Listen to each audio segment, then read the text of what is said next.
जल्दी बीमारी से ग्रस्त हो जाए। ऐसे कैसे होगा? तो बोले जब गंदगी फैलते जाएगी व्यक्ति बीमार होते जाएंगे। सही नहीं चीज, जितना गंदगी उतना आदमी बीमार हो जाता है, और बीमार हो तो आदमी खटिया में पहुंच जाते हैं, और खटिया में पहुंची तहान कान सुनेल बन, मुंह डाल ले आवाज नहीं निकले, आखी बने असन दिखाए नहीं, तहन मच्छर मन के रात चल ओ पूरा सगा सोदर सब सकेल डरते, चलो एक घर की जेला पात तेला चाबत, जेला पात तेला चाबत ना, वो गुड नाइट काम करे वो में गुड नाइट अगरबत्ती कमे नहीं, जो चबई चाबत मच्छर मन वो आदमी घलो की थे बहुत तो मारे हो महाराज ला, तो बदला लेवा थे की थे। विचार करो जीवन पे 84 लाख योनि पे ऐसा कोई जीव नहीं है जो आपसे बदला लेने की तैयारी नहीं करेगा, मतलब हमसे कोई ना कोई पाप हो जाता है। पर नाभि जी ने कहा महाराज हमने अभी तक कोई पाप नहीं किया, और पाप इस कारण नहीं किया महाराज क्योंकि हमने जीवन में कभी सोचा ही नहीं है कि हम जो कर्म कर रहे हैं उसमें पाप हुआ होगा। ध्यान रक्षित करूं भक्तों, यदि एक चोर चोरी भी करता है ना तो भगवान की पूजा करके चोरी करने जाता है, और भगवान को बता के जाए प्रभु यदि आज मैं चोरी नहीं करूंगा तो मेरे परिवार वाले को भोजन नहीं मिलेगा, मेरा जीवन कैसे चलेगा। तो भगवान भी कहते हैं देख तू चोरी करने तो जा रहा है, पर ध्यान रखना जिस समय तू पकड़ा जाएगा तो मेरे नाम को बीच में मत लाना कहे। तो बात बड़े उसके हृदय पे रहता है, कहता है महाराज चोरी वक्त करते तो मैं आपका नाम ले सकता हूँ, और चोरी हो गया और पकड़ा गया तो मैं आपका नाम नहीं ले सकता हूँ, और पापों का प्रायश्चित मुझे स्वयं भोगना पड़ेगा। ये वही कड़ी है भगवान आपको समझाएंगे बुझाएंगे सब कार्य करेंगे। सुखदेव जी कहते हैं कि राजा परीक्षित, अब महाराज नाभि और मरु देवी को मेरे प्रभु ने आशीर्वाद दिया और कहा कि अब तुम दोनों ने कहा कि माता पिता गुरु के ऋण से तुम्हें मुक्ति पाना है तो तुम आज से भगवान की भक्ति करो, और प्रभु की ऐसी भक्ति करना कहे कि भगवान एक चीज को बार बार कहना, क्या कि हमें जो भी बेटा मिले या बेटी मिले वो हमें ऋण से मुक्ति करा, और ऋण से जब तक तुम्हें मुक्ति नहीं मिलेगा तब तक तुम्हारी युक्ति नहीं सुधरेगी। तो अब महाराज नाभि और मरु देवी इस कड़ी से जुड़ गए। धीरे धीरे समय कटा भक्तों, और जैसे 9वां महीने की यात्रा पूर्ण हुआ माँ भगवती कृपा हो गई, और माता मरु देवी ने एक पुत्र को जन्म दिया। जैसे पुत्र का जन्म हुआ किया, ढोल बजा, जंग बजा, सब बोले भक्त वत्सल भगवान की जय, कृपा निधन महाराज की जय।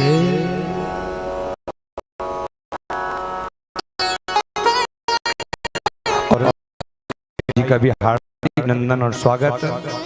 और मेरा रमन जी यही आशा चाहूंगा कि हमारे विक्की भाई जिस कड़ी से जुड़े हैं धर्म की कामना पर कामना पूर्ण हो, और जिस रास्ते से भी चल रहे हैं भगवान उस पद गरिमा को स्वीकार करें, उनकी हर कामना पूर्ण होते रहे और बाकी बिहारी चलते रहे। पुनः एक बार जितने भी अतिथि आगंतुक जन यहाँ बैठे हैं आप सभी का पूरे हमारे परिवार की ओर से और मेरे ग्राम आदर्श ग्राम माना बस्ती की ओर से आप सभी का हार्दिक अभिनंदन और स्वागत। अब जन्म तो हो गया बालक का, ब्रह्मा जी ने कहा बताओ भैया इसका नाम क्या रखा जाए कहे। नाभि कहता है महाराज आप ही अपने अनुसार रख दो कहे। कुछ संतों ने कहा महाराज ऋण से मुक्ति दिलाने आया है माता पिता को, तो आज से इसका नाम बोले ऋषभदेव जी महाराज की नाम ऋषभदेव जी रखा। अब ऋषभदेव जी धीरे धीरे बड़े होने लगे। अब वो जब बड़े होने लगे तो उन्होंने जीवन में एक और संकल्प ले लिया। क्या संकल्प? कि जब मैं पूजा पाठ यज्ञ हवन करूं तो माता पिता को साथ लेके करूं, जब भी काम करूं तो पड़ोसी को साथ लेकर करूं, मित्र को साथ लेकर करूं, मतलब एकता का हृदय। अब इस कड़ी को कौन पता कर लिया? इंद्र। इंद्र ने देखा कि लड़का तो बहुत अच्छा है, धर्म के रास्ते पे चल रहा है, तो इंद्र ने अपनी बेटी जयंती का विवाह ऋषभदेव जी के साथ करने का सोच लिया। अब देखो भक्त ये वही कड़ी है, आप अच्छा सत्कर्म करोगे अच्छा कर्म करोगे तो आपको देखने वाले 1000 मिलेंगे, चुनने वाले बहुत कम मिलेंगे। लिखन नहीं हमारे कलयुग के परंपरा है भाई, लड़का लड़की मन जैसे बिहार के योग्य होते नहीं खानदाई मनोर गाँव धर के लेके चल न रे तहू जाबे, चल उन्हें जाबे भागवत होती हैं बैठबे की मैं काबर जाऊँगा, अरे चल ना कोनो बने असन सगा हुई तुम्हें पसंद कर ले वो की। वही कड़ी है वक्त ध्यान देना ना, ये वो रहता है जहां पर किसी को चुन दिया जाता है तो रिश्ता राधा कृष्ण के रिश्ता में बदल जाता है। ध्यान रखना, बहुत माननीय प्रसंग और कबू कबू होते नहीं। हम भागवत में गए रहे महाराज की है तहां लड़की देख के आगे हम की सगा देती है देखे की थी और बने लगी नोनी है की थी। तो कैसे बने लगी इसको? बने पर सब ने ना सब बने बने महाराज, कोई कमी नहीं है की थी, वो कोनो काम के नहीं है की थी। तो कैसे वो 12वीं बस पढ़े महाराज, पर उन्होंने है तो इंग्लिश में एमए का डर है की थी। तो देख वो 12वीं पढ़े को एमए वाला दे दे तो एमए ओमे हो जाए। ध्यान देंगे, यहाँ पढ़ाई की प्राथमिकता नहीं होती, यहाँ बच्चों के कर्म व्यवहार संस्कार की प्राथमिकता होती है। तो मैं आपको कहता हूँ कि जीवन पे ध्यान हमेशा आपकी कड़ी आपके साथ एक शब्द हमेशा जुड़ा है। वो शब्द क्या है? सबरी ने कहा वेद पढ़े, गोपी कब गई पाठशाला, गजराज ने कहा खूब जाने चंदन घिस डाला। विचार करो, सबरी ने कोई वेद मंत्र नहीं पढ़ा था पर भी भगवान उनको प्राप्त हो, ये वही कड़ी है। गोपी कभी पाठशाला पढ़ने भी नहीं गए पर भी भगवान उनको प्राप्त हो गए। और गजराज ने कहा मंत्र पढ़ा है, गजेंद्र हाथी ने तो मंत्र भी नहीं पढ़ा, केवल हाथ जोड़कर परमात्मा को याद किया, भगवान उनको मिल गए। कुब्जा ने चंदन घीप डाला, माता कुब्जा केवल चंदन घीपते बैठ गई महाराज कंस के राज्य पे, कृष्ण मामा चंदन लगा दी, भगवान उनको मिल गए। तो मेरा ये निवेदन है जीवन में पढ़ाई के साथ साथ आपको कर्म व्यवहार संस्कार की भी पढ़ाई बहुत जरूरी है। ये एजुकेशन एक समय तक काम आएगा भक्त, हाँ एजुकेशन एक समय तक काम आएगा। यदि कर्म व्यवहार संस्कार रूपी एजुकेशन आपको मिल गया तो आपका जीवन ऐसे ही बदल जाएगा। पुस्तकीय ज्ञान एक तरफ और माता पिता का कर्म व्यवहार संस्कार का ज्ञान एक। अब महाराज ऋषभ देव जी का विवाह किसके हो गया? इंद्र की बिटिया रानी जयंती के साथ हो गया। अब जयंती के साथ विवाह तो हो गया भक्त। अब ऋषभ देव जी के परिवार पे 100 पुत्रों का जन्म हो गया। देखो एक एक करके 100 पुत्र आ गए उनके परिवार में। अब 100 पुत्र जब पहुंचे तो ऋषभ देव जी महाराज सोचने लगे मेरे 100 पुत्र हैं। तो उनके सबसे बड़े पुत्र का नाम था भरत। जिस भरत पुत्र के बारे में आप सभी जानते हो ना, एक था केकई भरत, एक था शकुंतला भरत, एक था ये जयंती भरत, जिनके कर्मों के द्वारा हमारे देश का नाम क्या पड़ गया? भारत। पहले हमारे देश को अजनाब कहा जाता था, हिंदुस्तान कहा जाता था, पर जिस दिन महाराज भरत का जन्म हुआ हमारे देश का नाम भारत रखा गया। अभी तो हम गर्व के साथ कहते हैं जहाँ डाल डाल पर सोने की चिड़िया करती है बसेरा, ये भारत देश है मेरा, ये भारत देश है मेरा। अनेकता में एकता है, यही भारत देश की एकता है। अनेकता में एकता है, यही भारत देश की एकता है। बोले भारत माता की।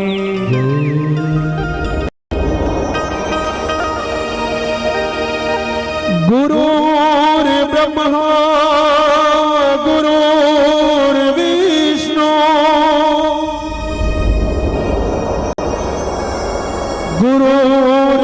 गुरुर्देव महेश्वरा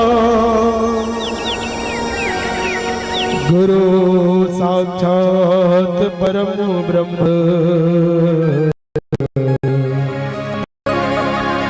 तस्मै गुरुवे नमः। जहाँ डाल डाल सोने की चिड़िया करती है बसेरा, ओ भारत देश है मेरा, ओ भारत देश है मेरा। और चलिए सभी से निवेदन चाहूंगा, जहाँ तक आप सब भजन सुने ना, चलिए साथ लगाते हुए आनंद लीजिएगा। जहाँ डाल डाल पर सोने की चिड़िया करती है बसेरा, ओ भारत देश है मेरा, ओ भारत देश है मेरा, ओ भारत देश है मेरा, ओ भारत देश है मेरा। जहाँ सत्य अहिंसा और धर्म का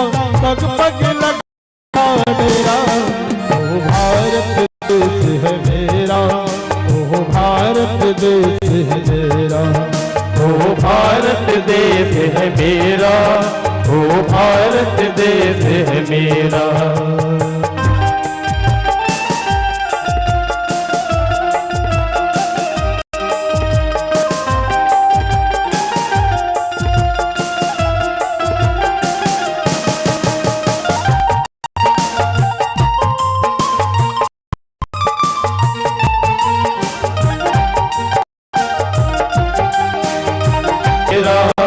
ओ भारत देश है मेरा।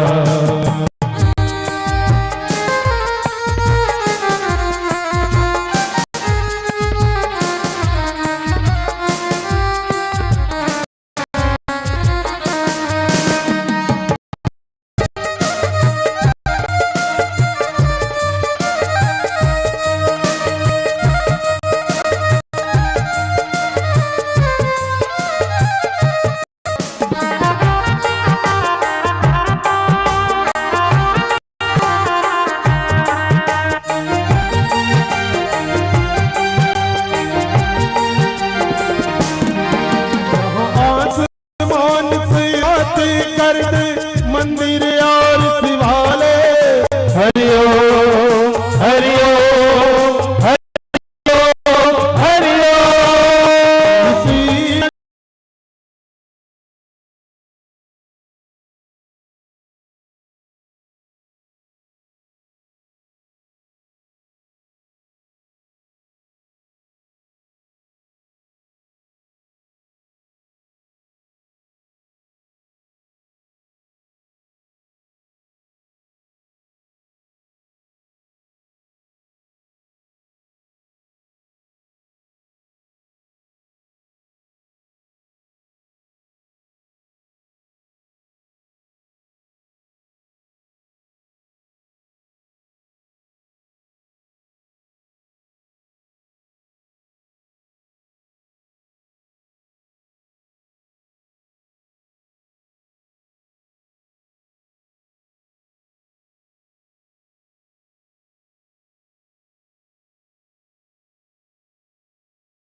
माता की जय।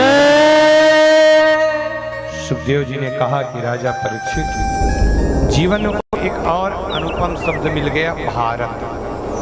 और भारत शब्द से हमारा जीवन एक तत्व की कामना करता है। यदि भाग्य उदय का यदि कोई रास्ता बना है, तत्व को कोई रास्ता बना है तो भारत से बना है। अनेक शहीद यहाँ पर हुए, अनेक संत महात्मा यहाँ पर हुए, महापुरुष यहाँ पर हुए। और विचार करो, भगवान का प्रागट यहीं पर हुआ, भगवान का जन्म भी यहीं पर हुआ, दुष्टों का संहार भी यही हुआ। मतलब भगवान की पूरी लीला के स्थान ही भारत भूमि बन गया। और विचार करें, पूरे विश्व में एक स्थान ये भारत है जिसे हम माता शब्द से संबोधित करते हैं। विश्व में पहला राज्य ऐसे है जिसे हम छत्तीसगढ़ महतारी कहते हैं। सोचो, वही घड़ी है कि जीवन में जहां मां शब्द आ जाता है, वहां से जीवन की प्रारूप ऐसे ही तैयार हो जाती है। सुखदेव ने बताया कि राजा परीक्षित भगवान ऋषभ देव जी के जब 100 पुत्र हुए, तो 100 पुत्र में सबसे बड़ा कौन था? भरत। जो भरत अपने पिताजी को ही भगवान मान लिया, तो बोले महाराज आप भगवानी, आपके छोड़ मैं किसी को भगवान नहीं मान सकता। महाराज भरत से जो 9 छोटे भाई थे, कौन? राजकुमार, कुशावर्त, इलावर्त, ब्रह्मवर्त, मलय, केतु, भद्रसेन, इंद्रप्रस्थ, विदर्भ और कीकट। इनसे और 9 छोटे, कवि, हरि, अंतरिक्ष, पिपलायन, हरिधूमिल, चामस, करभंजन, इससे और 9 छोटे। 27 भाई केवल भागवत भक्त थे, मतलब भागवत के रास्ते पे चलते। और भरत उसमें 28वां नंबर का था। अब भगवान बताते हैं, अब इसके बाद जो 72 भाई थे, वो केवल पिताजी की बात मानने वाले थे। 28 ये और 72 वो। ये 72 भाई जो पिताजी जैसा बोल दे उस रास्ते पे चले जाते थे। मतलब यहाँ ये भाव हमें समझ आ रहा है कि ऋषभ देव जी ने अपने संतानों को ऐसे तैयार कर दिया था धर्म के लिए कि भले प्राण जाए तो जाए, पर वचन की कामना अपूर्ण न हो।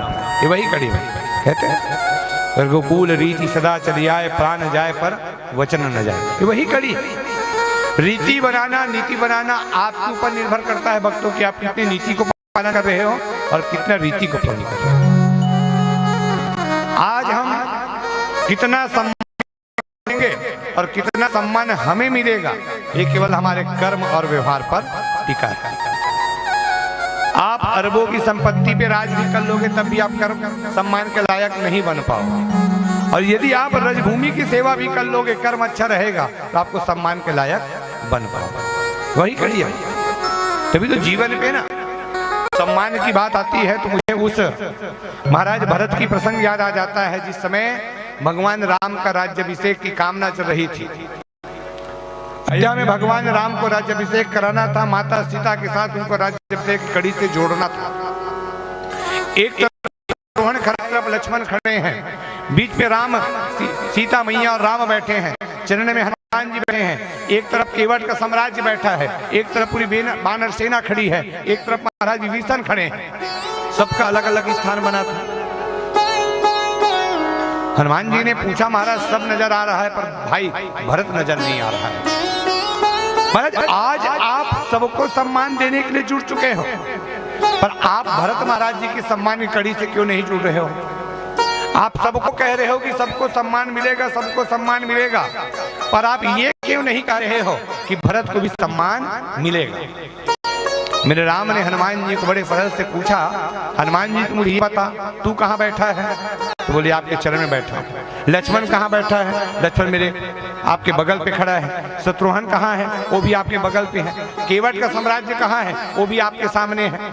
वानर सेना का साम्राज्य कहाँ है? वो भी आपके सामने है। विभीषण कहाँ है? वो भी आपके सामने है। जब मेरे सामने है तो भरत कहाँ है? तो बोले महाराज भरत तो आपके पीछे छत्र लेकर खड़ा है।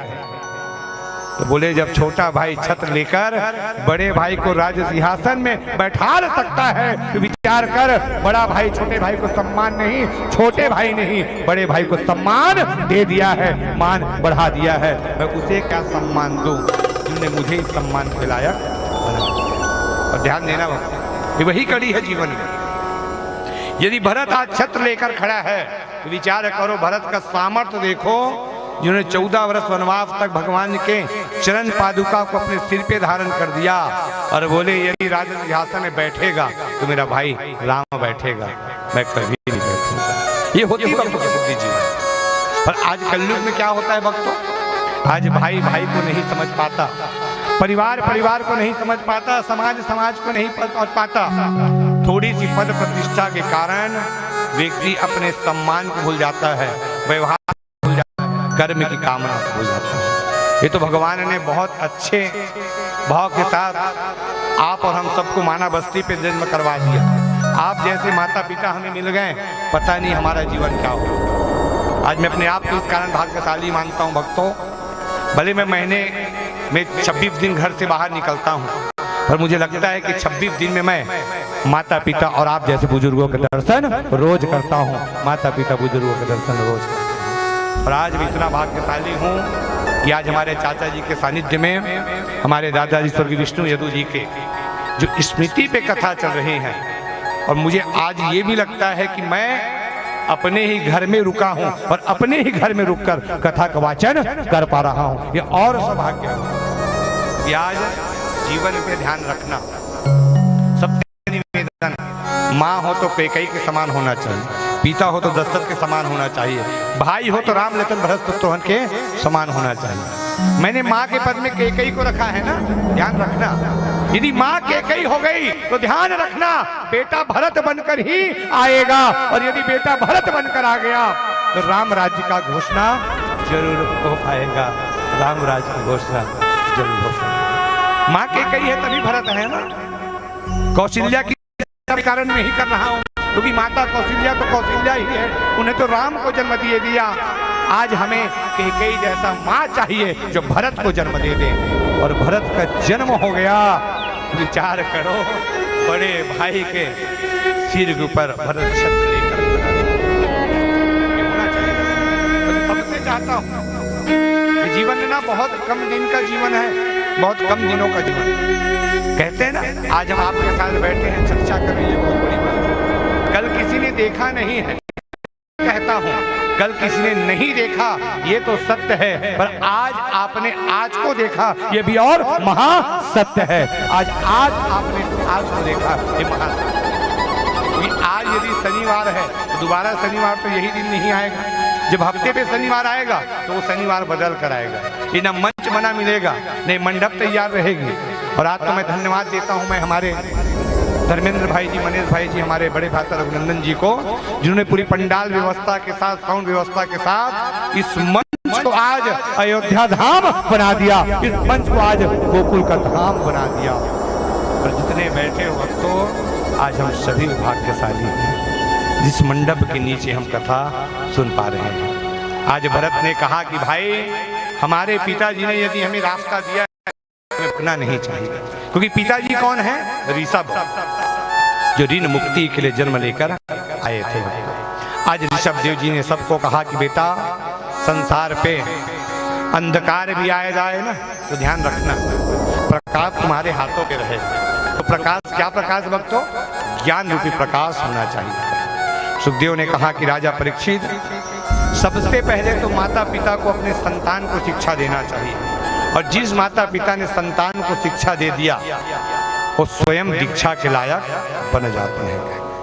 और आज देव जी ने कहा कि बेटा, तुझे पता है कि मानव जन्म मृत्यु लोक में पाना सबसे बड़ा पुण्यमय कार्य है, और यदि तुम्हें मानव जन्म मिल गया तो उसका तात्पर्य नहीं कि तुम काम वासना में जीवन बीता, उसका तात्पर्य ये नहीं कि तुम मोह माया पे फंसे रहो, क्योंकि मोह माया काम वासना में सुकर भी रहता है। जो कीचड़ में फंसा हुआ सुकर, वो भी मोह माया वासना में फंस कर बैठा रहता है। वो भी सोचता है कि मेरी पत्नी मेरे साथ हो, वो भी सोचता है मेरा बेटा बेटी मेरे साथ हो, वो भी सोचता है मेरा परिवार मेरे साथ हो। पर आज मानव को ये सोचना पड़ेगा, परिवार समाज मेरे साथ हो ये ठीक है, पर एक साथ भगवान का भी हो, एक साथ भगवान का भी हो, तब आपको भगवान का साथ जब तक आपको नहीं मिलेगा तब तक जीवन आगे नहीं बढ़ पाएगा। तो आज परमात्मा ने बताया यदि काम वासना के पीछे तू दौड़ लगाएगा तो तू क्या बन जाएगा? तू लोभी बन जाएगा, पापी बनेगा, और तुझे मोह मिल सकता है और मोक्ष नहीं मिल पाएगा। देखो भक्तों, मोह सबको मिलेगा पर मोक्ष किसको मिलेगा? हमें मोह नहीं, हमें मोक्ष चाहिए। मोह माने माया।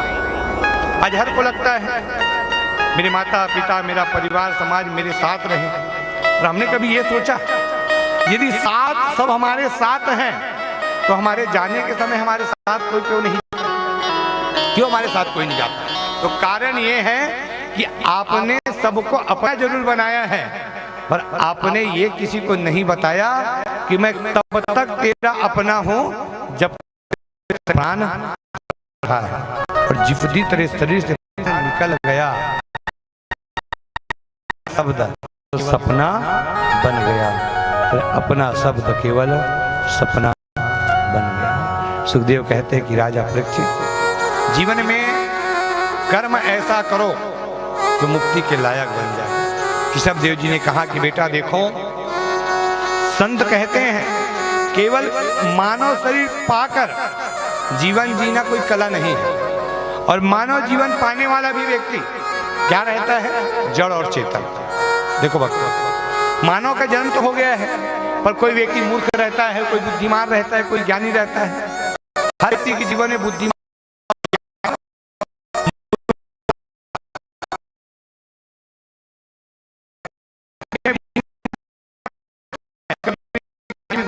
जाता है। जब आप कोई ज्ञान ज्यादा, आप बोलो भैया चलो आप विद्वान, हम मूर्ख हैं। मूर्खता ने आपके साथ जोड़ा, भगवान उसी समय आपको ज्ञानी बनाकर आगे बढ़ा देंगे और मुक्ति का मार्ग दिखा देंगे। जैसे पहले होता था ना, बच्चों के शब्द कहा जाता था, अरे तू मूर्ख है, तुझे पढ़ाई लिखाई नहीं आता, तू बड़ा मूर्ख है। तो उस समय जब बच्चे शब्द से संबोधित किया जाता था ना, तो बच्चे को यहाँ से लगता था मैं कैसे मूर्ख बन गया, तो माता पिता को पूछता था। आज तो मेरे गुरुजी ने मुझे मूर्ख कहा, पिताजी आज उन्होंने मुझे मूर्ख कहा, तो उसके बताया ज्ञान के मार्ग से भटक चुका है। यदि तू मूर्खता से बाहर आना चाहता है तो पढ़ाई लिखाई में ध्यान रख दे, एक दिन तुझे बुद्धिमान कहा जाएगा, तुझे होशियार कहा जाएगा, तुझे विद्वान कहा जाएगा। कड़ी कैसे? पहले व्यक्ति की कमजोरी को बताना प्रारंभ करो भक्तों, तभी आज संसार सुधर पाएगा। और आप उनकी अच्छाई को जितने बार बताओगे वो अच्छाई बुरे रास्ते में जाना प्रारंभ कर देगा। तभी तो मानस पे विभीषण जी ने भगवान राम को बताया, महाराज मैं आपको रावण की अच्छाई की चर्चा नहीं करूंगा, उनकी बुराई की चर्चा करूंगा। तो बुराई क्या है? बोले महाराज बड़ा ही क्रोधी है, बड़े ही गुस्सा वाला है। उसकी अच्छाई की चर्चा इस कारण नहीं करूंगा महाराज, यदि अच्छाई की चर्चा कर दूंगा तो आप में इतनी सामर्थ्य नहीं कि आप जाकर रावण को मार पाओगे, क्योंकि अच्छाई की जब बात आएगी तो पहला शब्द क्या बन जाएगा कि रावण के समय ना कोई बुद्धिमान नहीं था, रावण के समान ना कोई विद्वान नहीं था, और रावण के समान कोई शिव भक्त नहीं था। जब ये बात आ जाएगी तो आप एक कदम बढ़ा पाओगे। और ध्यान रखना, रावण की अच्छाई है तीनों कभी झूठ नहीं, जो बोलता था सामने रख के बोलता। रावण जानता था कि जिस दिन मैं सत्य को छोड़कर असत्य का सहारा लूंगा उस दिन मैं भटक जाऊंगा। तो इस कारण रावण अपने जीवन की कामना को, इस प्रकार भगवान ने बताया कि संसार में जड़ और चेतन, जड़ चेतन गुण दोषमय विश्व किन्न करतार, संत हंस गुनि गाई पए परिहरि बरी विकार। भक्तों, जगत कर्ता ने जड़ और चेतन से हर व्यक्ति को बनाया है। हर व्यक्ति के जीवन में जड़ और चेतन गुण और दोष, हर जड़ चेतन के जीवन में गुण और दोष बनाए हैं। पर हंस रूपी संत बनकर क्या करना है भक्तों? संत बनकर तुम्हें दूध रूपी गुण को ग्रहण करना है और जल रूपी अवगुण को त्यागना है। ये वही कार्य है। आप हंस बन जाइए, संत बन जाइए, जितना गुण है उसे दूध मानकर पी लीजिए और जितना अवगुण है उसे पानी मानकर छोड़ दीजिए। आपका जीवन उसी समय सुधर जाएगा। सुखदेव जी कहे, राजा परीक्षित समय मार्मिक है।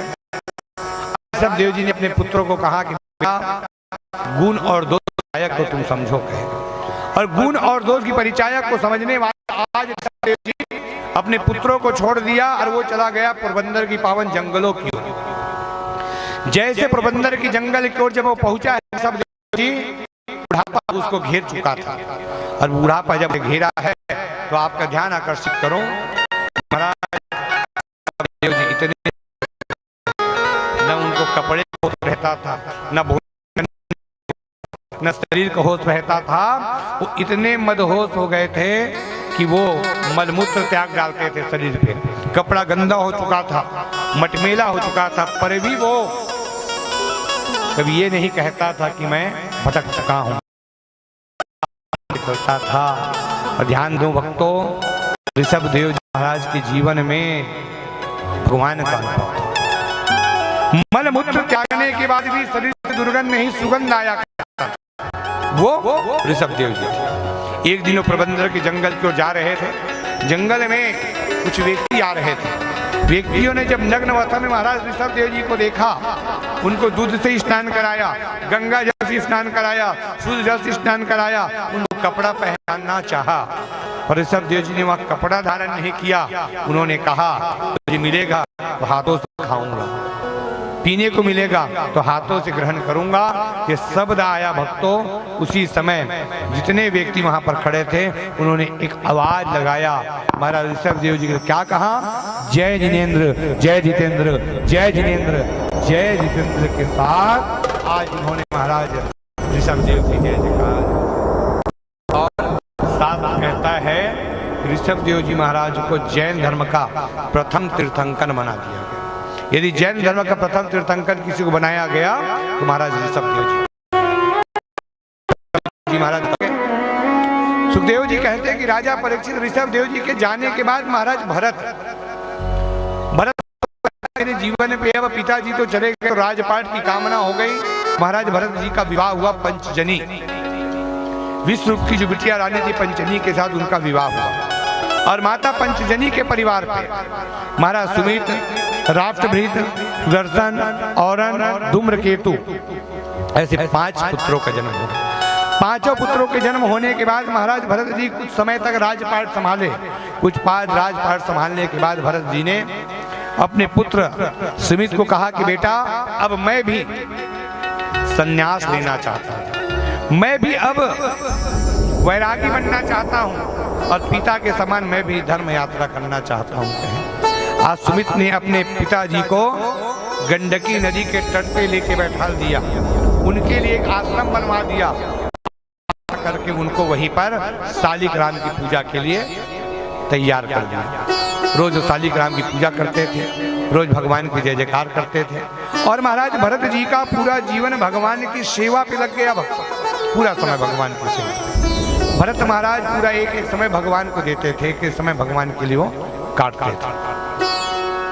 सुखदेव जी कहे कि राजा परीक्षित जैसे ही महाराज भरत जी का कार्य कामना संपन्न हुआ, एक दिन भरत महाराज जी गंडकी नदी पे शालिग्राम को स्नान करा रहे थे। जैसे शालिग्राम को स्नान करा रहे थे उसी समय हिरण सावक का परिवार वहां से गुजर रहा था।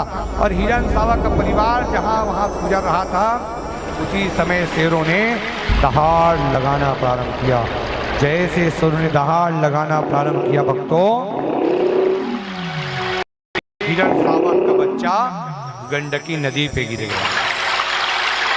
जैसे वो गंडकी नदी पे गिरा भक्तों, पूरा परिवार तो जल को छलांग लगाकर बाहर निकल गए, पर ये हिरण का शावक उस जल पे फंस गया। अब वो चिल्लाने लगा। जब उसकी आवाज महाराज भरत के कानों पे गई तो महाराज भरत ने उस हिरण के बच्चे को बाहर निकाला। जब बाहर निकाला तो पूरे पानी से भीग चुका था, उसके शरीर को अपने गमछे से उन्होंने सूखा किया। सूखा करने के बाद भरत महाराज ने उस हिरण शावक को अपने कंधे पे रखा और जंगल का भ्रमण किया। जंगल के हर कोने पे जाना प्रारंभ किए, हर कोने पे जाकर देखना प्रारंभ कर दिया। पर विचार करो भक्तों, सुबह से शाम हो गया, शाम से रात हो गया, पर हिरण के परिवार उनको नजर नहीं आया। दूसरे दिन उन्होंने उसी कड़ी से जोड़ा, तीसरे दिन, चौथे दिन, 5वें दिन कड़ी जुड़ते पर हिरण का परिवार नहीं मिल पाया। तो कुछ दिन बाद महाराज भरत और हिरण के बीच में प्रेम हुआ। एक पिता और पुत्र के समान जब प्रेम हुआ भक्तों, तो हिरण के लिए इतना प्रेम कर डाला कि भरत कि धीरे धीरे धीरे धीरे वो हिरण के पीछे ही लग गया। हिरण को दूध पिलाता था, उनको वो भोजन कराता था, घास खिलाता था, उनकी सेवा करता था। मतलब शालिग्राम की पूजा वो भूल गए, भगवान की अगरबत्ती जलाना भूल गए, भगवान की स्नान कराना भूल गए, पर उन्होंने कभी महाराज हिरण की सेवा करना वो नहीं भूल पाए। ऐसे करते करते पूरा उम्र बीतने लगा। जब बुढ़ापा का समय उनके पास जब आया भक्तों, तो महाराज भरत जी अंतिम समय पे हे हिरणे, हे हिरणे, हे हिरणे कहते कहते उन्होंने प्राण त्यागा। और जैसे प्राण त्यागा है भक्तों, आज जो हिरण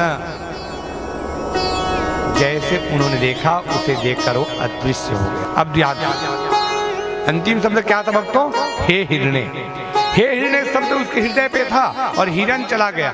ऋषभ महाराज भरत जी का दूसरा जन्म हुआ, हिरण योनि में उनका जन्म हो गया, क्योंकि उन्होंने मृत्यु के समय किनका नाम लिया था भक्तों? हिरण का नाम लिया था। उनका जब दूसरा जन्म हुआ तो हिरण के रूप में हुआ। हिरण के रूप में जब उनका जन्म हुआ तो दूसरे जन्म में भी हिरण बनकर हिरण को ढूंढने लगे थे कि हो सके मेरा हिरण मुझे मिल जाए, हो सके मेरा हिरण मिल जाए। दूसरे जन्म में भी हिरण की उनको प्राप्ति नहीं हो पाई।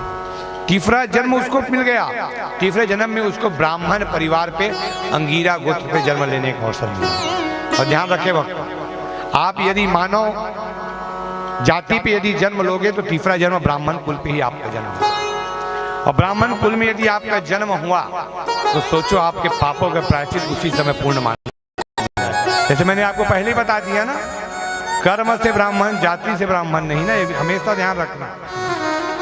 ब्राह्मण कर्म से होना चाहिए, जाति से नहीं। यदि जाति से ब्राह्मण बनोगे तो कर्म भी को ध्यान देना पड़ेगा, और यदि आप जाति से ब्राह्मण हो और आपका कर्म यदि गलत है तो ब्राह्मण होने से कोई लाभ होने वाला नहीं है। इस कारण मैं हमेशा ध्यान देता हूँ सबको, जाति में भी ब्राह्मण हो तब भी आपको कर्म रूपी ब्राह्मण बनना पड़ेगा।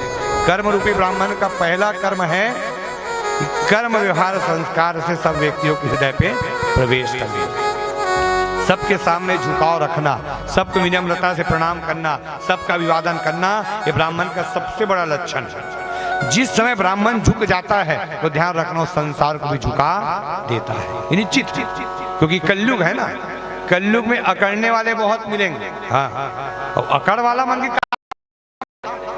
जिया जिया तकड़ा थे, मरे के बाद अकड़ गए तो 4 जन उठाए लग जाते, और अभी अकड़ी 2 जन में काम चल रही, ज्यादा कड़ी था 2 जन ले कहीं उधर के, और कहूँ मरे के बाद अकड़ गया था तो 4 जन की जरूरत पड़ी, अरे 4 जन आवा गाँव लेगा वेला, ज्यादा अकड़ गए ये जीवन की कला है।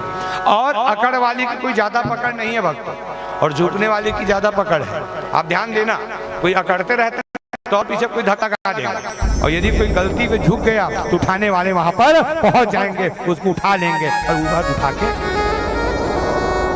तो आज कामना हुई भगवान की, और महाराज भरत जी का तीसरा जन्म हो गया किसमें भक्तों? ब्राह्मण कुल।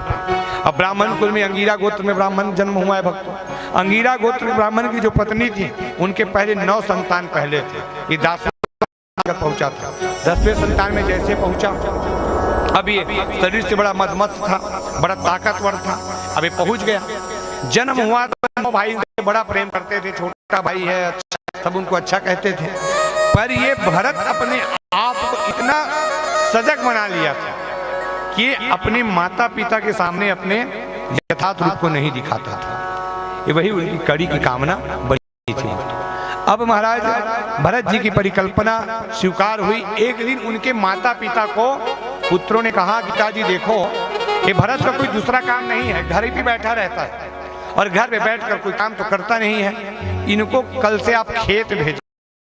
खेत इस कारण पिताजी वहाँ फसल लगे हैं, ये कम से कम वहाँ बैठकर फसलों की रक्षा तो कर सकता है कहे। अभी बात को भरत को पता चला, भरत दूसरा खेत पहुंच गया। खेत पहुंचे तो भरत ने देखा वहां पर जितने भी खेतों पे फसल लगी थी उस पूरे फसलों पर चिड़िया दाना चुग रहे थे। चिड़िया को दाना चुगते हुए भरत ने देखा। अब भरत देख तो लिया और देखने के बाद घर आ गया। घर आने के बाद लगा, पिताजी ये बताओ वो खेत किसका है? तो बोले बेटा वो खेत तो राम जी का है कहे। वो पक्षी जो है वो किनका है? वो पक्षी भी राम जी का है कहे। तो बोले जब खेत राम का है, पक्षी राम का है, तो वहाँ हमारा क्या काम है? आप मुझे वहाँ क्यों भेज दिए थे कहे? अरे बोले बेटा खेत राम का, चिड़िया राम का, तो हम वहाँ के सेवक है ना, हमारा सेवा करना धर्म है कहे। भरत ने कहा महाराज कोई धर्म नहीं है ना, अरे सब चीज जब राम कहे तो हमारा कमी नहीं होना चाहिए कहे। पिताजी ने समझाया कि देख बेटा, एक तो हम ब्राह्मण कुल में जन्म हो गया है, अरे कम से कम तू खेत पे जाकर बैठ जाएगा ना तो पक्षी को भी अच्छा लगेगा कि देखो ब्राह्मण देवता आया है और हमारा सम्मान कर रहा है। बस इतना शब्द मिला, फिर पहुंच गया खेत, और खेत पे जाकर बैठ गया कौन? भरत। और प्रारंभ हो गया क्या? राम की चिड़िया राम की खेत, खाका चिड़िया भर भर पेट। राम की चिड़िया राम की खेत, खाका चिड़िया भर भर पेट। और राम की चिड़िया राम की खेत, खाका चिड़िया भर भर पेट करके पूरे दाना को खिलाना प्रारंभ कर दिया, फसलों को खिलाना प्रारंभ कर दिया।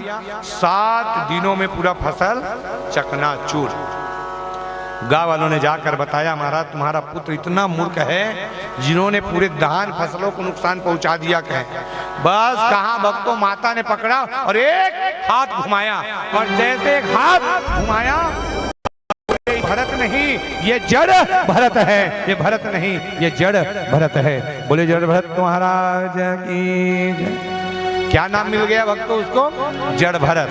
भगवान ले नहीं, पिता ने नहीं, माँ ने उसको दे दिया कि आज इसका नाम क्या पड़ेगा भक्तों? जड़ भरत। अब नामकरण उसका संस्कार हो गया, जड़ भरत बन गया भक्तों। अब वो अपने आप को पागल मान लिया, मूर्ख मान लिया, और जंगल में घूमना प्रारंभ कर दिया। इस दिशा से उस दिशा, उस दिशा इस दिशा लगा।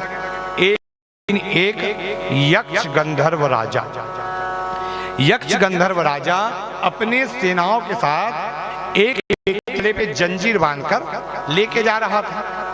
अब जंजीर बांधकर उसे कहां लेके जा रहा है भक्तों? मां काली के मंदिर पे, मां काली के मंदिर पे लेके जा रहे थे। यक्ष गंधर्व जिस नर बलि देने जिसको लेके जा रहे थे भक्तों, वो कुछ दूर गया और जंजीर तोड़ के निकल गया। अब जंजीर तोड़ के जब निकला तो सैनिकों ने कहा महाराज जिसे हम लेके जा रहे हैं वो तो भाग निकला, अब किसे आप नर बलि चढ़ाओगे? कहे तो यक्ष गंधर्व ने कहा कि देखो जो हमारे लिए अनजान हो उसे हम नर बलि चढ़ा देंगे। और देखो भक्तों शब्द बड़ा मार्मिक है ना, जो अनजान हो उसको नर बलि देना है। अब आजकल आपने देखा होगा आप जानकार को ही बलि चढ़ाने की कोशिश करते हो, जिसको जानते हो। और बलि का मतलब ये नहीं गला ही कटेगा तो बलि चढ़ाया जाएगा, किसी को किसी चीज में फंसा दिया जाए, ये भी सबसे बड़ा बलि प्रथा है। और शास्त्र क्या कहता है? अनजान को कहता है। तो सैनिकों ने कहा महाराज यहाँ पर एक ही व्यक्ति अनजान है। कहे बोले कौन? वो बैठा है वो कहे। अब जलभरत को लाया गया, उसके गले पे जंजीर डाल दिया गया। जलभरत ने पूछा मुझे कहाँ ले आ रहे हो? बोले महाराज हम आपको बलि देने जा रहे हैं, हमारे यक्ष राजा ने संकल्प लिया है कि वो नर बलि चढ़ाएंगे। कहे और जैसे नर बलि की बात आई भक्तों, आज लेकर के उनको माँ काली के मंदिर पे खड़ा कर दिया गया। और जैसे माँ काली के मंदिर में खड़ा किया गया, आज आवाज आने लगी, त्राहिमाम त्राहिमाम त्राहिमाम त्राहिमाम की आवाज गूंजने लगी। और जैसे आवाज गूंजने लगा भक्तों, माँ काली को आवाज दे रहे हैं। कौन? महाराज जलभरत बोले माँ काली मुझे बचाइए, मुझे बताइए, मुझे बचाइए। कहे यक्ष गंधर्व कहने लगा कि माँ मैं बलि देने आया हूँ, बलि देने आया हूँ, बलि देने आया हूँ। आज माँ काली को बुलाने लगे कि माँ काली आप आ जाइए, महाकाली आप आ जाइए, महाकाली आप आ जाइए। बोले महाकाली मैया की।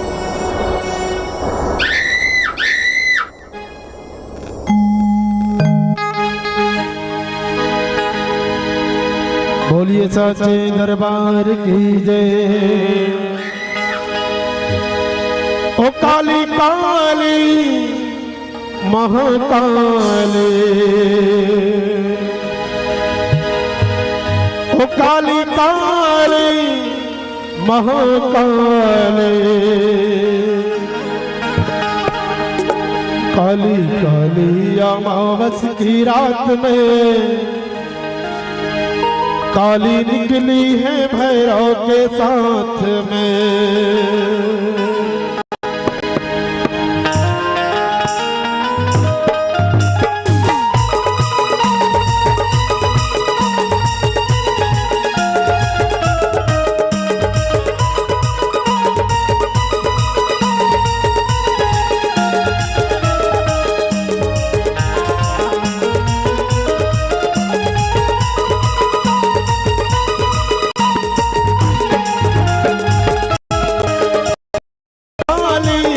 महाकाली हो काली काली महाकाली हो काली काली महाकाली हो काली काली महाकाली हो काली काली अमावस की रात में काली निकली है भैरव के साथ में।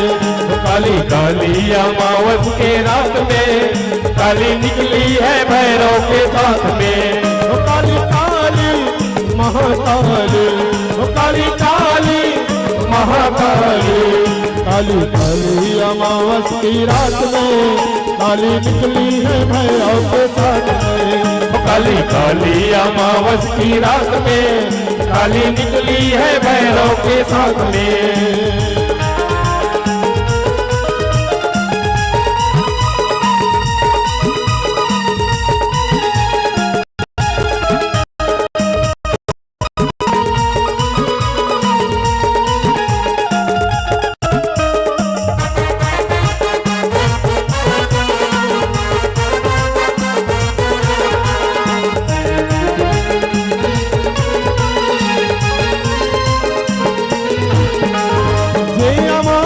रात बड़ी काली, ये अमावस की रात बड़ी काली, घूमने निकली माता महाकाली, घूमने निकली माता महाकाली।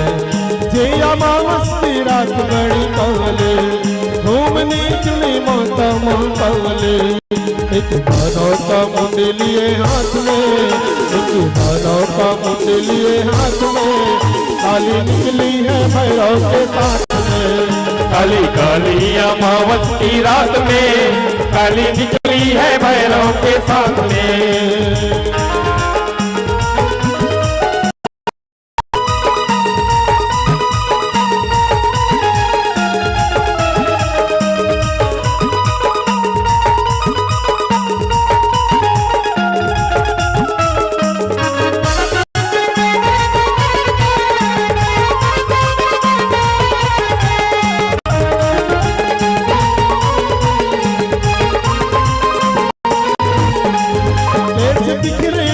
काले काले केस बिखरे माँ के काले काले, नैना मैया की है लाले लाले, नैना मैया की है लाले लाले। केस बिखरे माँ के काले काले, नैना मैया की है लाले लाले। काला जी के साथ में, काला भैरव जी के साथ में, काली निकली है काली अमावस की रात में काली निकली है भैरव के साथ में।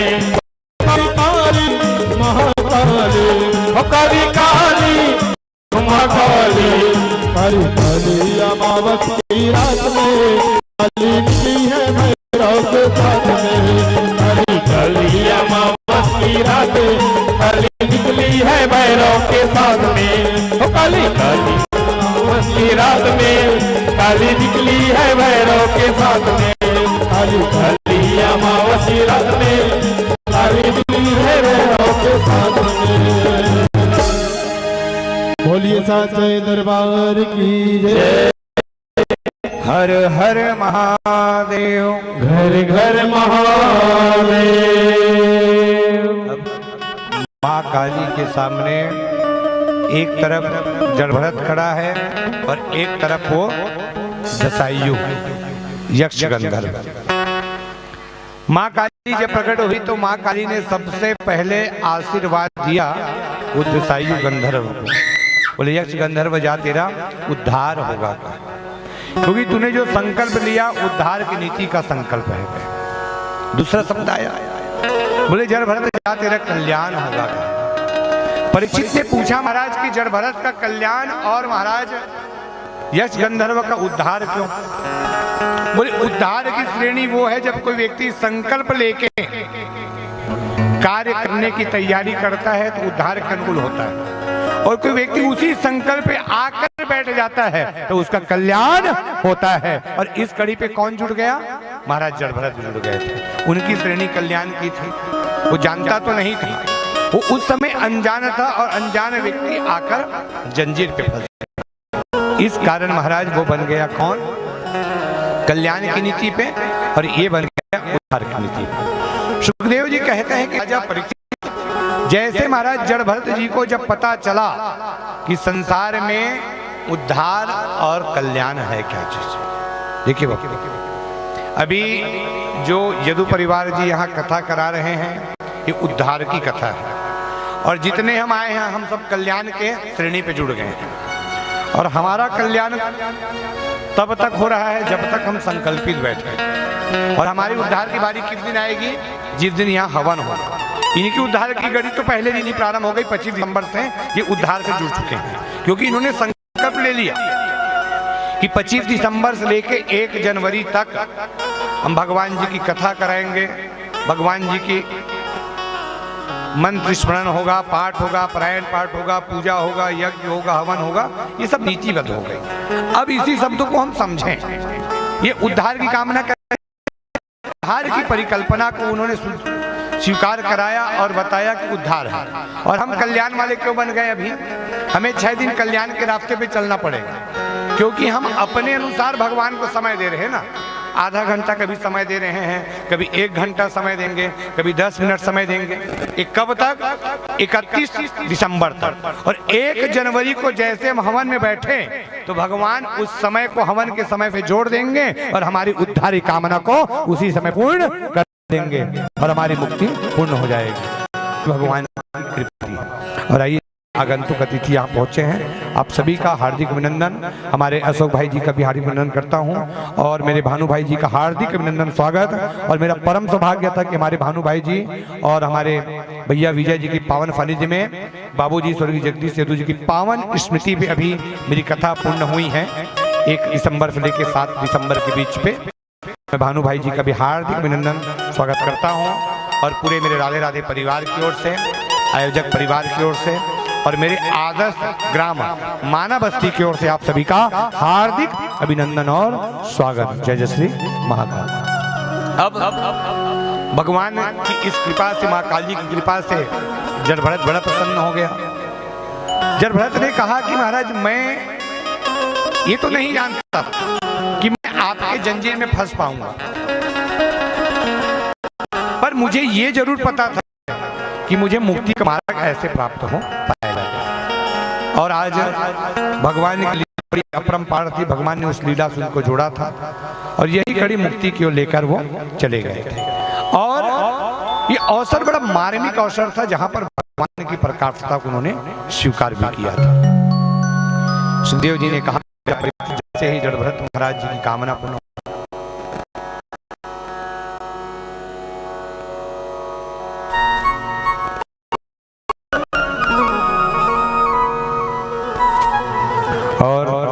सौभाग्य है कि भानु भाई जी अभी इस समय भंडारा पे थे और कथा की कड़ी से जुड़ने के लिए इस समय भंडारा से पहुंच रहे हैं। और सौभाग्य कामना की भागवत की कथा मुक्ति कामना है और मेरी अभी बहुत ही एक विशेष कामना भी चल रही है कि अभी भगवान की कृपा से, मैंने कल ही आपको बताया कि अभी बहुत दिनों से कोशिश है और मैं भानु भाई जी कुछ दिन भी आज भी कहता हूँ कि जिस दिन बिहारी कृपा होगी उस दिन एक कथा आपके धराधाम भंडारा में भी पूर्ण होगी। एक कथा की कड़ी अभी चल रही है और समय इस कारण नित्य नहीं है क्योंकि भगवान राधा रमण की कृपा के बिना कुछ होना नहीं है ना। पूरी सेवा भगवान के हाथों पे है। क्योंकि जब भानु भाई जी के यहाँ कथा हुई तो भंडारा से भी बहुत आगंतुक अतिथि पहुंचे थे, उन्होंने भगवान से निवेदन किया है, भगवान उनके निवेदन को स्वीकार करेंगे। और आप सबसे मैं ये चाहूँ कि जीवन पे एक चीज अच्छा आप ध्यान रखें ना, कभी भी किसी भी कथावाचक के मुख से कथा सुनने को मिले, किसी भी ब्राह्मण देवता के मुख से कथा सुनने को मिले, किसी भी व्याख्याकार के मुख से कथा सुनने को मिले, किसी रामायणिक को मौका मिले तो ये अवसर आपको कभी नहीं छूटेगा। ये हमेशा ध्यान रखें। कथावाचक कौन है ये महत्वपूर्ण नहीं है, कथा बताने वाला कौन है ये महत्वपूर्ण नहीं है, अपितु महत्वपूर्ण वो है कि कथा में जो ने समय दिया वो सबसे बड़ा महत्वपूर्ण है, वही मुक्ति की कामना है। देखो भक्त, अभी तो मैं सबसे पहले आयोजक परिवार को बार बार धन्यवाद देता हूँ। आयोजक परिवार के बाद हमारे पूरे यदु समाज वाले को बार बार धन्यवाद देता हूँ। उसके बाद मैं धन्यवाद देता हूँ हमारे ग्राम माना बस्ती के समस्त निवासियों को, जो हमारे चाचा जी श्री मोहित यदु जी को एक ऐसे संकल्प से जोड़ा कि जो संकल्प की कथा आप सुन पा रहे हैं। और हमारे रघुनंदन भाई जी को भी हार्दिक अभिनंदन और उनका धन्यवाद है जिन्होंने इतनी व्यवस्था पे इस मंच को संवारा। देखो भक्तों, मंच को संवारना बहुत बड़ी उपलब्धि है, तो उनको भी धन्यवाद देता हूँ। और सबसे बड़े धन्यवाद के भागी हैं मेरे जितने बहना रानी यहाँ पर बैठे हैं। बहना रानी जो बैठे हैं, जो जेल की व्यवस्था भी देख रहे हैं, अतिथियों को सम्मान भी कर रहे हैं। और सबसे बड़ा धन्यवाद देता हूँ उन अन्नपूर्णा भंडार में जो मेरी माताएं वहाँ पर भोजन आ रही हैं और उसी भोजन से भगवान को भोग लग रहा है और हम सबको प्रसाद मिल रहा है। सोचो भक्तों, ये कड़ी है परमात्मा की ना। सुखदेव जी ने कहा कि राजा परीक्षित, जड़भरत महाराज जी ने कहा कि भैया मैंने आपका दर्शन पाया, मतलब मैंने अपने पापों का प्रायश्चित यही कर दिया। अब दसाईयों तो वहां से चला गया। माता महाकाली ने आज जड़भरत को कहा कि देखो जड़भरत, तुम जीवन यही बिताना कहे कि तुमसे इससे अच्छा जीवन और नहीं मिल सकता कहे। अब जड़भरत महाराज जी एक दिन जंगल में बैठे ही थे, जंगल में बैठ के ही चर्चा हो रही थी, मन में आंखों की कामना थी, कुछ सोच रहे थे और सोचते सोचते उनकी दोनों आंखें बंद हो गई। जब दोनों आंखें बंद हुई तो जड़भरत महाराज के जीवन पे माता हिरण का रूप नजर आने लगा। जैसे सावक हिरण का रूप उनकी आंखों पे नजर आने लगा, जड़भरत बार बार सोचने लगा, एक बार मुझे मिल जाता, एक बार मुझे मिल जाता, एक बार मुझे मिल जाता। शब्द समझे कि मिलना और मुलाकात करना बहुत बड़ी बात है। देखो भक्तों, मैं तो आप सबसे निवेदन चाहूंगा, रोज सपना देखा करो, रोज अच्छा अच्छा सोचा करो। हो सकता है आपकी स्वप्न में भगवान आपको जोड़ दे, कभी कभी होता है ना, हम जिसे स्वप्न में देखते हैं वही व्यक्ति हमें प्राप्त हो जाता है। अरे वही कड़ी है वक्त कि भगवान को जो व्यक्ति रोज स्वप्न में देख रहा है, भगवान अपने ही रूप में उनको किसी को दर्शन कराएगा। जैसे आज मैं कह सकता हूं ना कि माना बस्ती का भूमि कितना पवित्र है, सोचो। अभी लगातार नवंबर महीने से यहाँ कथा चल रही है और अभी लगातार चलेगी भी ना, अभी लगातार यहाँ कथा होते ही रहेगी। हर एक एक 2-2 महीना के अंतराल में माना में भी कथा चलते ही रहेगी। तो सोचो भगवान ने कितना समय हमारे माना बस्ती को दिया होगा, जो हर मोहल्ले पे, हर क्षेत्र पे धर्म की चर्चा हो रही है। तो कितनी बड़ी कड़ी है। और जैसे कल ही मैं बैठा था, कुछ चर्चा हो रही थी कल कुछ व्यक्तियों ने मुझे बताया भी कि बोले महाराज जी इतनी बड़ी व्यवस्था है, जादू जी ने करवाया है, तो कथा की कड़ी बड़ी मार्मिक है। मैंने उनको बड़े सरलता से बताया, भैया आप आ गए यही हमारा सौभाग्य है, क्योंकि आपका आना ही हमारा सौभाग्य है, क्योंकि आपका आना और आपका चरण यहाँ पड़ना मतलब भगवान की कृपा होना। अब आजकल कलयुग में समय मन का मेरा ही था, काकरो तिर समय नहीं है, कोनो फोन कर भी नहीं सका माला कब आवे वो बेटी भागवत हुआ थे तक तो बेटी का पूछी रुक्मणी बिहाव कब है वो दाई, तो बताए लगी तो रुक्मणी बिहाव कब है की तो कोनो पूछी जन्म कौन दिन हुई वो लड्डू गोपाल के ओला ते बतावे, तो कई जन काला पूछी हवन कौन दिन है दाई की तो बतावे, तो कई जनों पूछी भंडारा कौन दिन है वो आखिरी शब्द भंडारा। और मैं आपसे निवेदन चाहूं भक्तों, भले आप 7 दिन कथा में आओ या ना कोई परेशानी नहीं है, पर जिस दिन महाभंडारा का प्रसाद बटेगा आपको आना ही पड़ेगा, आपको आना ही पड़ेगा, क्योंकि महाभंडारा का प्रसाद भगवान को भोग लगकर सीधा आपको प्राप्त होने वाला है। मेरा विशेष निवेदन ना आप सभी से कि महाभंडारा के दिन 1 तारीख को आपको आना ही पड़ेगा। उस दिन आप प्रसादी ग्रहण करोगे तभी हमारे पितृ पूर्वजों का कल्याण होगा, हमारे बाबूजी का कल्याण होगा और हमारे पूरे माना बस्ती का कल्याण होगा, जहां पर आप प्रसादी ग्रहण करोगे तब। अब महाराज जड़भरत जी वहीं पर बैठे थे, ठीक उसी समय उन्होंने आंख बंद किया और उनके सामने अथतम सिंधु वरिपातनम राहो गणम व्रजतामनम प्रतम तूलिकम पतिना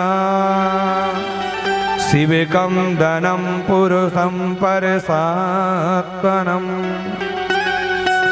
सिंधु नरेश के राजा राहुगण, सिंधु नरेश के राजा राहुगण 4 कहारों के साथ पालकी पे बैठकर कपिल जी के आश्रम जा रहे थे।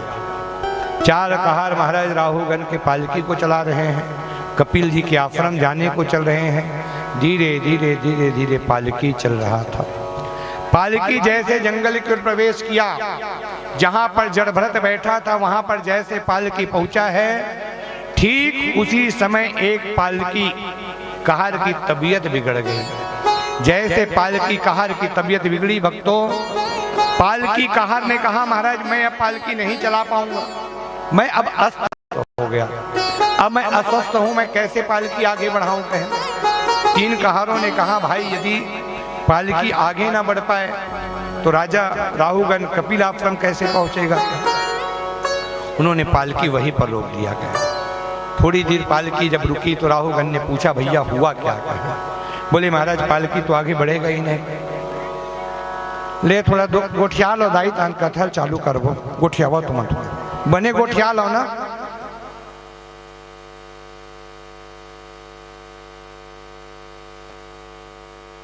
पूरा हो जाए बताओ तब फिर कथा फिर चालू करबो।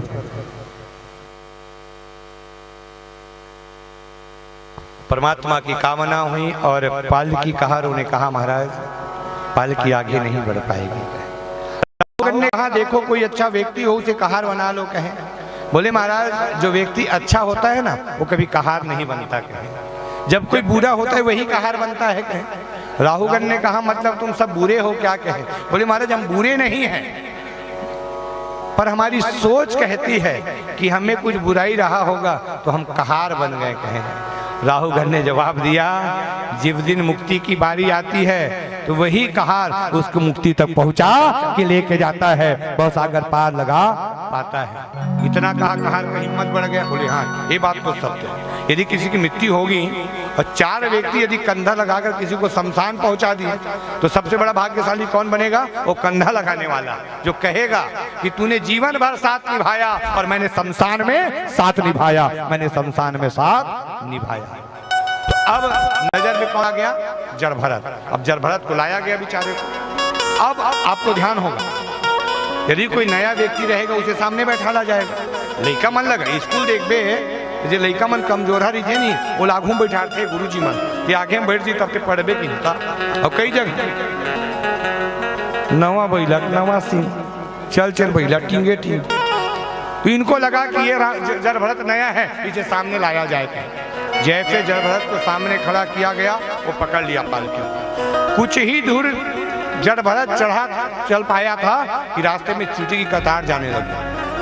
वो जैसे चींटी की कतार को देखा जड़भरत ने छलांग लगाया और ऐसे छलांग लगाया सीधा राहुगण का सिर जाकर पालकी पे टकराया।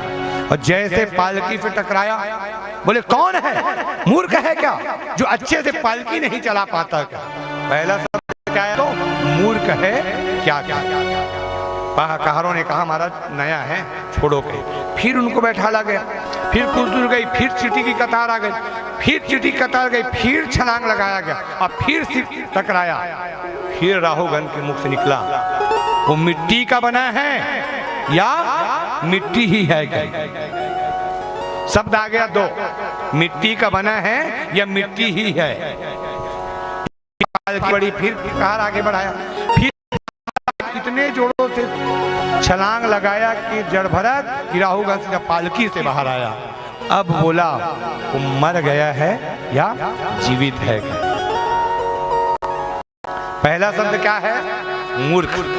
दूसरा शब्द है मिट्टी का बना है या मिट्टी ही है। तीसरा शब्द है मर गया है क्या? राहुगण जब उतरा देखा जड़भरत सामने खड़ा। बोले तुम कौन हो? बोले महाराज मैं मूर्ख हूँ। कैसे हो? तो मिट्टी से बना हूँ। कहे तो कैसे हो गए? तुम पता नहीं मैं मर गया क्या? कहे बोले महाराज जी आपने मुझे मिट्टी कहा, आपने मुझे मूर्ख कहा और आपने मुझे ये भी कह दिया कि मैं मिट्टी का बना हूँ या मिट्टी हूँ। तो आपको बता दूं महाराज संसार मिट्टी का ही है। कहे मिट्टी में ले जाना है, जीवन को साथ लेकर नहीं जाना है। और जब तक हमारे शरीर में प्राण है तब तक हमारा मान है, और जिस दिन शरीर प्राण जाएगा जीवन अपमाने बदल जाएगा। और यथार्थ है भक्तों, जीवन में हमेशा ध्यान रखना ये जो मृत्यु की कड़ी है ना भक्तों, पूरा शरीर क्षण भंगुर है और मिट्टी का ही बना है। हम जब तक जीवित हैं मान सम्मान में जीवित है। हाँ हमारे पास डल्लप गद्दा है, एसी कार है, गाड़ी है, मोटर बंगला, सब चीज हमारे पास है। पर ध्यान आकर्षित करूं भक्तों, जिस दिन हमारी मृत्यु होगी हमें अपमान किया जाएगा, अपितु सम्मान नहीं मिल पाएगा। विचार करो, हम जब तक जीते हैं डल्लप के गद्दे पे सोते हैं, जिस दिन हमारी मृत्यु होगी सबसे पहले हमें डल्लप के गद्दे से नीचे उतारकर जमीन पे गोबर से लीपकर चौक चंदन पुरकर हमें केला पत्ते में सुला दिया जाएगा। डल्लप के गद्दे में सोने वाला व्यक्ति चौक चंदन पुरकर केले पत्ते पे सो जाएगा। आपने कभी विचार नहीं किया होगा, जब जाड़े का मौसम आता है तो परिवार वाले हमें नहाने को गर्म पानी नहीं दे पाते हैं, और ध्यान देना जिस दिन हमारी मृत्यु होगी हमें पंचगव्य से नहला दिया जाएगा, हमें पंचगव्य से नहला दिया जाएगा। विचार करो, जिस समय हमारे शरीर को बुखार पकड़ लेता है, हम ठंड से कांपते रहते हैं, हमें ओढ़ने के लिए चद्दर कंबल नहीं मिल पाता। और ध्यान चाहूं आप सभी का कि जिस दिन हमारी मृत्यु होगी हमें 1000 कफन से ढक दिया जाएगा, हमें 1000 कफन से ढक दिया जाएगा। हमने कभी विचार नहीं किया कि कोई व्यक्ति हमें सम्मान देने के लिए, मान देने के लिए गुलाब का माला पहना पाएगा, गेंदा फूल का माला पहना पाएगा। पर ध्यान रखना, जिस दिन हमारी मृत्यु हो जाएगी हमारे अर्थी को ही गुलाब फूल से सजा दिया जाएगा, हमारे अर्थी को ही गेंदा फूल से सजा दिया जाएगा। आपने कभी विचार नहीं किया कि जब तक हम जीवित रहते हैं, हम बीमार हो जाते हैं तो हमारा बेटा, हमारा परिवार हमें कंधा लगाकर हॉस्पिटल नहीं पहुंचा पाता, पर ध्यान चाहूंगा, जिस दिन हमारी मृत्यु होगी हमारा बेटा सीधा कंधा लगाकर हमें शमशान पहुंचाएगा, हमारा बेटा हमें शमशान पहुंचाएगा। हमने कभी विचार नहीं किया कि जो परिवार जो समाज हमें हमेशा देते, आगे बढ़ने नहीं देते थे, हमारी मृत्यु के बाद वही परिवार वही समाज हमें आगे रखेंगे और वो सब पीछे रहेंगे और क्या कहेंगे, राम नाम सत्य है सबके यही गत्य है, राम नाम सत्य है सबके यही गत्य है।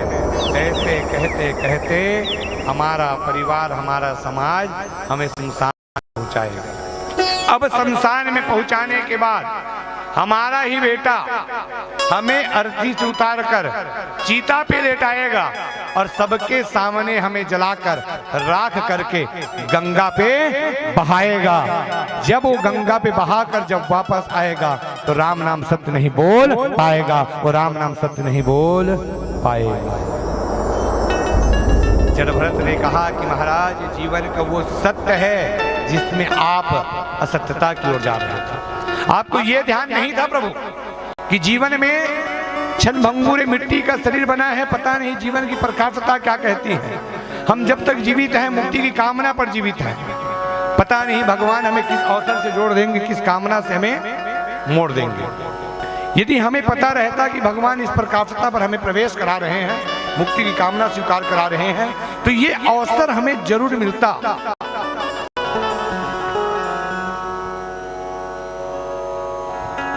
और भगवान की कामना हमें स्वीकार कराते, भगवान की कामना हमें भगवान के चरणों तक लेके जाता। तो आज बताया गया कि भगवान की प्रकाशता पर ये अवसर हमें प्राप्त होता। सुखदेव जी कहते हैं कि राजा परीक्षित, आज महाराज जड़भरत जी ने कहा कि महाराज जीवन क्षणभंगुर है, मिट्टी का बना मिट्टी में हमें मिलना है, पर आपने एक बात कहा महाराज कि मिट्टी हो चुकी है। तो ध्यान चाहूँ महाराज, जब किसी की मिट्टी होती है तभी से अर्थी से बैठाला जाता है और 4 आदमी के कंधे से शमशान पहुंचाया। मुझे लगता है आपकी मृत्यु हो गई होगी। इतना कहा राहु गनुत्रा उनके चरण को पकड़ लिया और बोले महाराज जीवन में ज्ञान की प्रकाशता आप बता दो। ज्ञान है क्या चीज भक्तों? ज्ञान वो चीज है जहां पर व्यक्ति ज्ञान को कैसे समझे। ज्ञान के लिए आपको जलना पड़ेगा, तपस्या करना पड़ेगा, तब जाकर आपको निखरना पड़ेगा। ज्ञान का भाव जाता है चूल्हे और भोजन से। जिस प्रकार हमारी माँ चूल्हे पे आग तैयार करती है, बर्तन चढ़ाती है, बर्तन में सबसे पहले वो पानी को डालती है। पानी जब उबाल मारता है तो हमारी माँ उसमें चावल के दाने को डाल देती है। चावल का दाना जैसे उबाल मारता है उसके ऊपर ढक्कन लगाया जाता है और ढक्कन उबाल मारकर भाप को निकालता है। चावल कितनों भी मटमेला रहे, उसका रंग कितनों भी मटमेला रहे, जब वो जल जाता है तप जाता है और जब उसे तपने के बाद जब बाहर निकाला जाता है तो वो निखर जाता है, वो निखर जाता है, उसका रंग श्वेत में बदल जाता है। और जैसे श्वेत रंग में बदला, सफेद रंग में बदला, उसे भगवान को भोग लगाया जाता है और सबको महाप्रसादी बांटा जाता है। ज्ञान तो आपको जलना पड़ेगा, तपस्या करना पड़ेगा, तब जाकर आपको निखरना पड़ेगा। ज्ञान वही है भक्त। मेहनत बहुत लगेगी ज्ञानी बनने के लिए, पर ज्ञानी बनने से पहले आपको तपस्या बहुत करना पड़ेगा, मेहनत बहुत करना पड़ेगा, अपनों को बड़ों को समझना पड़ेगा, छोटों को समझना पड़ेगा। राहु गण को आज महाराज जड़भरत ने कहा महाराज ज्ञान वही है जहां पर हृदय की प्रकाशता हो जाती है। हृदय की प्रकाशता मतलब जिनके ऊपर आपको विश्वास हो गया वही व्यक्ति आपके लिए ज्ञानी है। जिनके ऊपर आपका विश्वास हो गया वो आपके लिए ज्ञानी है और वही व्यक्ति आपको एक नियम से पार लगा पाएगा। बाकी जीवन में सभी अज्ञानी। हम अज्ञानी क्यों मानते हैं भक्तों? जब हमें किसी के ऊपर विश्वास नहीं होता तो हम उसको अज्ञानी कह देते हैं, और जिनके ऊपर विश्वास होता है हम उसे ज्ञानी कह देते हैं। जिस प्रकार रामचरित मेरे प्रभु राम ने कहा कि महाराज यदि ज्ञानी की बात आएगी तो इस समय लंकापति रावण श्रेष्ठ है, क्योंकि लंकापति रावण के पास भरा था। वो ज्ञान यदि आपके पास होता तो राम को 14 वर्ष वनवास से पहले अयोध्या का कल्याण पहले होता। राम के 14 वर्ष वनवास से पहले अयोध्या का कल्याण पहले। विचार करो रावण ने क्या ज्ञान लगाया। जाना तो मुझे ऐसे भी है, प्राण तो ऐसे भी मुझे त्यागना है, उससे पहले क्यों ना मैं एक तरकीब तैयार कर दूं, क्यों ना अपने परिवार समाज को बता दूं कि वही राम है जिन्होंने शूर्पणखा का नाक काट दिया, वही लक्ष्मण है जिन्होंने अपमान कर दिया था। ये बात हवे के समान फैल गई पूरी लंका पर। एक बात और दर्शवा दिया कि मैंने शूर्पणखा के अपमान के कारण मैंने सीता जी का हरण कर लिया। बात दो खड़ी हो गई, बोले एक तरफ सीता जी का हरण हो गया है और एक तरफ शूर्पणखा का नाक कट गई है। परिवार समाज को लगा पहले हमें तो बदला शूर्पणखा के अपमान कर लेना। इस कारण उन्होंने क्या किया, एक एक करके भगवान राम से युद्ध करना तैयार किया। 72 करोड़ सेना लेकर जब नरंतक वहां पहुंचा था भक्तों, नरंतक पहुंचा तो आकाश में बादल छा चुके थे, काला काला बादल नजर आ रहा। विभीषण ने बताया महाराज ये बादल नहीं है, नरंतक है। भगवान ने नरंतक को भी दिया। कुंभकर्ण, हिरावन, अक्षय कुमार, मेघनाथ सब एक एक करके तर गए, क्योंकि रावण जानता था मैं ज्ञानी इसी कारण अपने आप को मानता हूँ कि मेरे जीते जी यदि परिवार राम चरणों का दास बन गया तो लंका उद्धार को कोई रोक नहीं पाएगा, लंका का कल्याण ऐसे हो पाएगा। जैसे कहा राहुगण ने आज महाराज जड़भरत जी का चरण पकड़ लिया और बोले महाराज मैं आपके ही चरण को मैं सारा तीर्थ धाम मान लेता हूँ, मैं आपके चरणों को ही भगवान के चरण मान लेता हूँ, मैं आपको अपना गुरु मान लेता हूँ कहे। और कहा भी गया भक्तों सारे तीर्थ धाम गुरुदेव आपके चरणों में। आज सारे तीर्थ धाम की कामना करने वाला राहुगण जड़भरत के चरण को पकड़ लिया और गुरु की महिमा को जोड़ना प्रारंभ किया।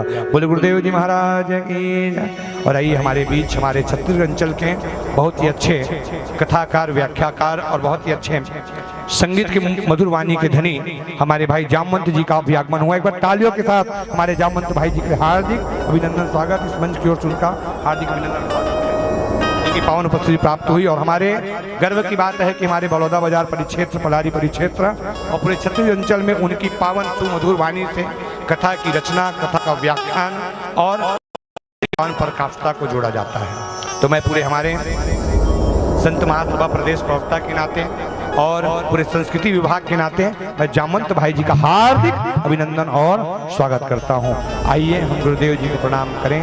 सारे तीर्थ धाम आपके चरणों में। बोले भक्तवत्सल भगवान की जय। कबीरा जब हम पैदा हुए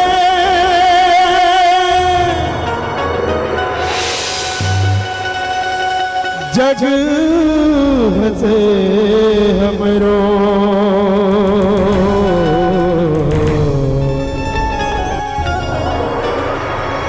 कबीरा जब हम पैदा हुए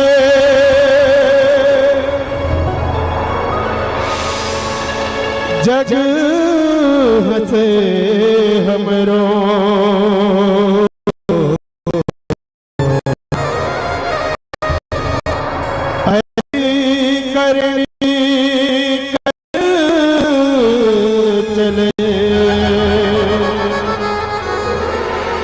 हम हंसे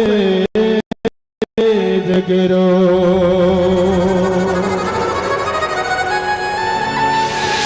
सारे तीर्थ धाम आपके चरणों में,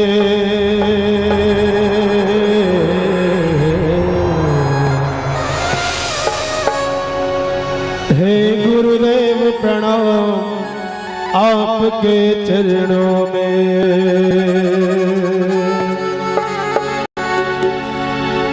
सारे तीर्थ धाम के चरणों में, सारे तीर्थ आपके चरणों में, हे गुरुदेव प्रणाम आपके चरणों में,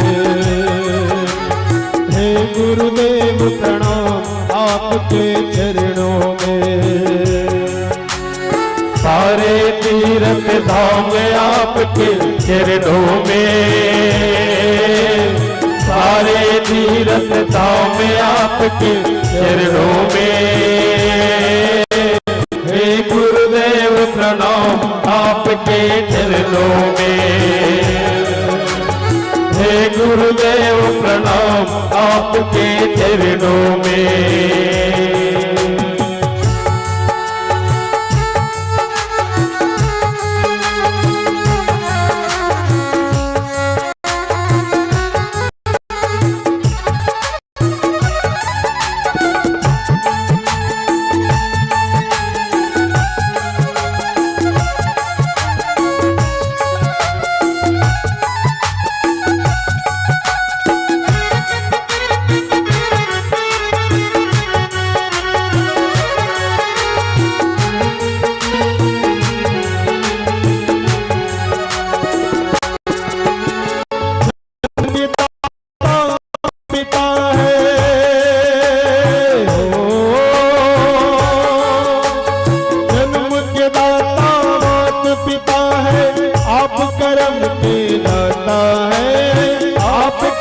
के दाता है।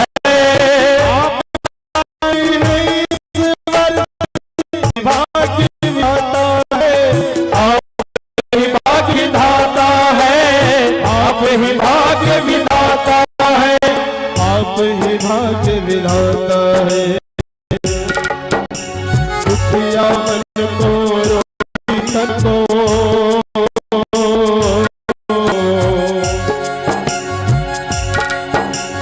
दुखिया मन को रोगी तन को मिलता है आराम आपके चरणों में। हे गुरुदेव प्रणाम आपके चरणों में, आपके चरणों में। सारे तीर्थ धाम आपके चरणों में, सारे तीर्थ धाम आपके चरणों में।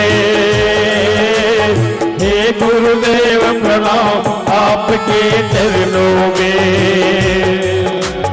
हे गुरुदेव प्रणाम आपके चरणों में।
जन्म मरण के फंदों का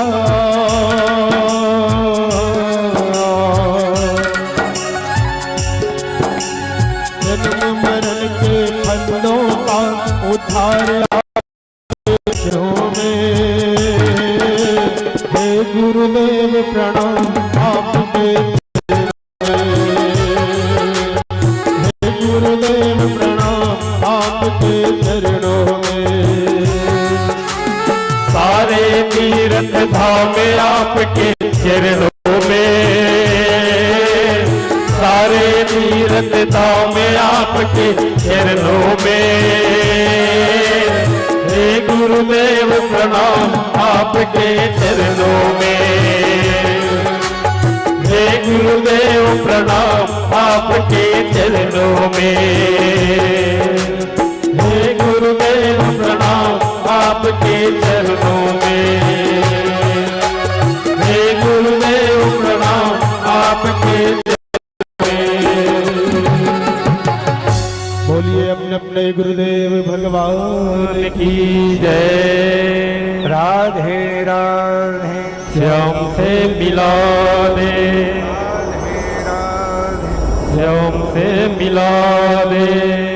शब्द आया है गुरु, और गुरु शब्द माने वो शब्द जहाँ पर आपके जीवन से गर्व समाप्त हो जाता है, अहंकार समाप्त हो जाता है, ईर्ष्या समाप्त हो जाता है, द्वेष समाप्त हो जाता है, वो गुरु का शब्द है।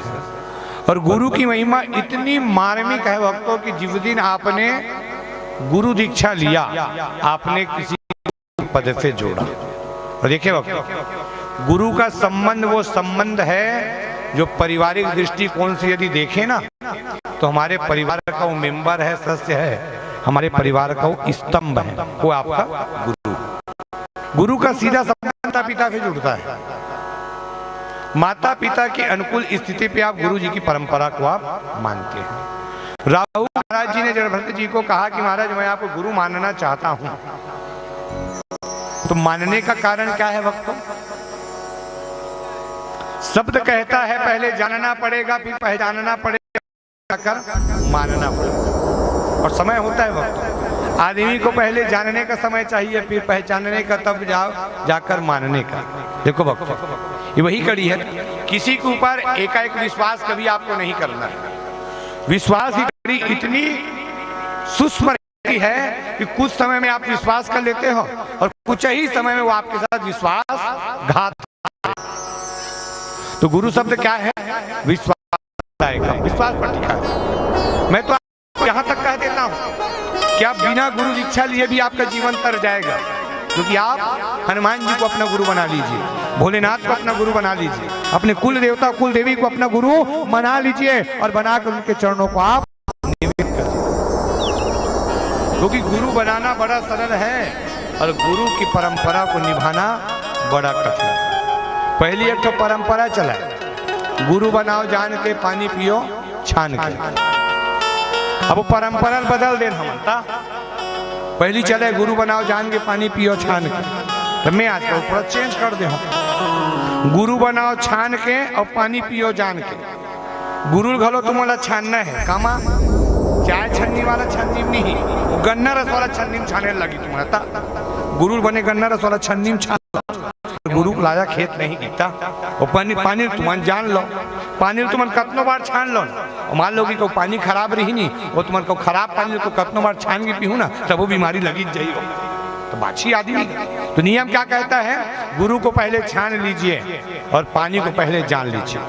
गुरु को आपको इस कारण छानना पड़ेगा कि गुरु को आप समझो कि गुरु आपके लायक है या नहीं, और आप गुरु के लायक है या नहीं।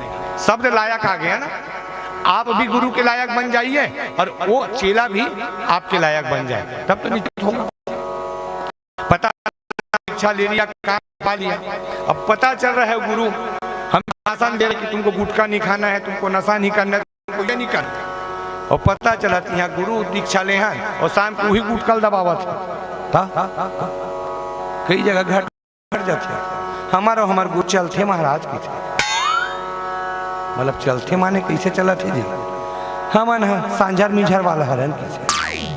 और ध्यान देना गुरु वो शब्द है कि जहां पर वो शब्द जुड़ा। और आपको बता दूं मेरे जीवन की सबसे बड़ी घटना ना, अभी कल ही मैं बैठा था, मेरे नंदू भाई जी से चर्चा हो रही थी कि अभी मैंने केवल अपने समय पे मैंने केवल 450-500 व्यक्ति को गुरु दीक्षा दिया होगा, पर यदि आप कोशिश करोगे तो 2500 व्यक्ति केवल हृदय से मुझे अपने गुरु की परंपरा पर मानते हैं। 2500 व्यक्ति जिनका नंबर मेरे पास अभी भी है। आप बताओ, वो 2500 व्यक्ति को गुरु दीक्षा लेने की जरूरत भी नहीं है। उनको क्या लगा, जो भगवान का सेवा कर रहा है उनसे जुड़ना हमारे लिए भगवान सेवा के लिए ही काफी हो जाएगा। जुड़कर ही आगे बढ़ जाइए। गुरु दीक्षा नहीं लोगे तब भी जीवन तर जाएगा। आपको विश्वास होना चाहिए, और विश्वास कहाँ गुरु बनवाया उसको? वृंदावन वाला महाराज बना राम भागवत हो नहीं, तो हमारे यहाँ सियान की तक कान फूका डरन की। तो गे सो वृंदावन कहाँ गए हैं महाराज? ओकर कार्ड में नंबर रही थी, फोन नहीं लगी इसकी थी। ओकर आश्रम हो, वो नाम के आश्रम ही नहीं है वृंदावन में की था। और तुम गुरुदेव एक बार आए रही महाराज, ओका बद अभी तक नहीं आएगी। तो तुम पता नहीं करे वो गुरु ला बोला काला पता कर महाराज, हम तो 100 फुका रहने की थी, 100 जन को जन पता नहीं करे की थी। अभी चर्चा चला तो अचानक गुरुदेव आ गए। गुरु वही तो सब जन पाप करत होकर। तो गुरु महाराज पूछे तू मन कौन है? वो की थे तो ते नहीं जानस महाराज, हम तोर चेलान की थे, तुमन मोर चेला वो कान कब फुकाए रहे हो की थे। विचार करो भक्तों, गुरु को आप पहचानते हो ये कोई बहुत बड़ी बात नहीं है, पर गुरु आपको जानता है ये सबसे बड़ी बात है। गुरु आपको जानना चाहिए। कोई अब पता चला थे कान लग फूक डरे और चेला पूछा था ते कौन जी, कौन गौरी था जी? ऐसा नहीं, आप में इतनी सामर्थ्य होना चाहिए जब सामने कोई बैठा रहे तो आपको हाथ बढ़िया है ना, उसको भी लगेगा भले मुझे तो नहीं रहा है पर पहचानने की कोशिश जरूर कर रहे हैं। गुरु परंपरा क्या कहती है? गुरु परंपरा का पहला नियम है आप सात्विक विचार वाला हो जाइए। सात्विक विचार माने गुरु और आपका समकक्ष बराबर होनी चाहिए। गुरु परंपरा का दूसरा नियम कहता है, गुरुदेव ने आपको जो गुरु मंत्र दिया उसे रोज आप 11 बार पढ़िए, शरीर से उसको समाहित करिए, बोलिए। तीसरा नियम कहता है माताओं के लिए कि माताएं उसी मंत्र से तुलसी पेड़ पे जल अर्पण करें, और जितने हमारे पुरुष वर्ग हैं, बाबूजी वर्ग हैं, उसी मंत्र से उस सूर्य जी को अर्घ दें जो गुरु मंत्र मिला है उससे। फिर गुरु परंपरा में चौथी चीज आती है कि गुरुदेव जब आपको माला देते हैं अपने गले पे पहनने के लिए, कंठी माला, तो उस कंठी माला को ही गुरु जी का ऐसा धारण करके रखें, हर सुख अर्थ करें और मस्तक से स्पर्श कराएं। पांचवी चीज, गुरु जब भी आपके घर पे आए तो गुरुदेव को आप अपने हाथों से ही जलपान कराएं, अपने हाथों से ही भोजन कराएं, अपने हाथों से उनकी सेवा कराएं। तो ये नियम। और यदि आपने गुरुदेव बना तो लिया, पता चल रहा है कि महाराज दूसरा खा भी नहीं करे और दूसरा व्यवस्था करे लगी, तो गुरु परंपरा कोई मतलब का नहीं है। अरे जब तुमने शिष्य बनाया, उनके हाथ से आपने पानी नहीं पिया, तो गुरु परंपरा का मतलब ही क्या है? गुरु परंपरा वो आप पारिवारिक सदस्य रूप में उसको जोड़ते हो। छठवीं चीज बताया गया कि गुरु दीक्षा जिस दिन आपने लिया उस दिन से गुरुदेव आपके परिवार का सदस्य बन गया है। हर सुख में, हर दुख में गुरुदेव से आप चर्चा विषय करोगे। सातवीं चीज कहती है कि गुरु के सामने आपको कोई भी बात को नहीं छिपाना है, जो बात है सामने वो रख लें। आठवीं चीज गुरु दीक्षा के नियम है ना, जब भी आप गुरु दीक्षा लो तो एक बुराई आपको छोड़ना है। अब एक बुराई आपको क्या छोड़ना है वो आप पर निर्भर रहेगा कि मैं ये चीज को छोड़ दिया। कई जना जगन्नाथ चल देते, कान फुका एक बात है, मैं जगन्नाथ में छोड़ के आते हो महाराज की चल देते बेचारा, लहरा लेटर थे, लहरा एक बात पंडा मन पूछे गुरु बनाए हो जी, हाँ हाँ मन तो बना रहे हम की थे, तो काला छोड़ू की थे, तो करमता भाजी लगी, करमता भाजी छोड़ देते महाराज की थे, तो कोनो भाटा छोड़े चल देते, तो कोनो लौकी तुम्हारा छोड़े चल देते। और आज तक तुम कोशिश करते हो जगन्नाथ गए तो अपना आपे छोड़ के आ जाएंगे। जब छूटने की बारी आएगी तो साग सब्जी को छोड़ा जाता है, पर मेरा विचार है भक्तों, ये 6 विकार में आपने एक विकार को भी छोड़ दिया तो आपका गुरु दीक्षा लेना पूर्ण हो गया, आपका गुरु दीक्षा लेना सफल हो गया। वो 6 विकार क्या है?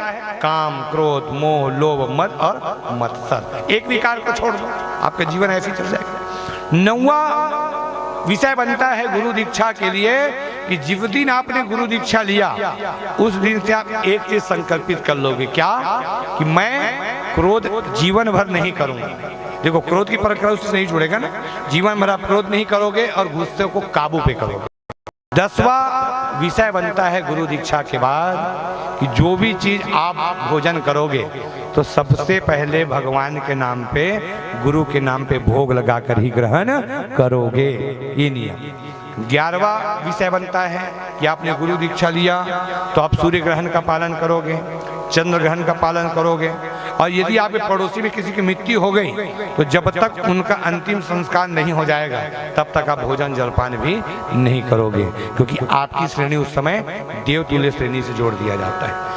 12वां विषय का पॉइंट बनता है जीवन में, यदि आपने गुरु दीक्षा लिया तो सबसे बड़ा उद्देश्य बनेगा अतिथियों का सम्मान।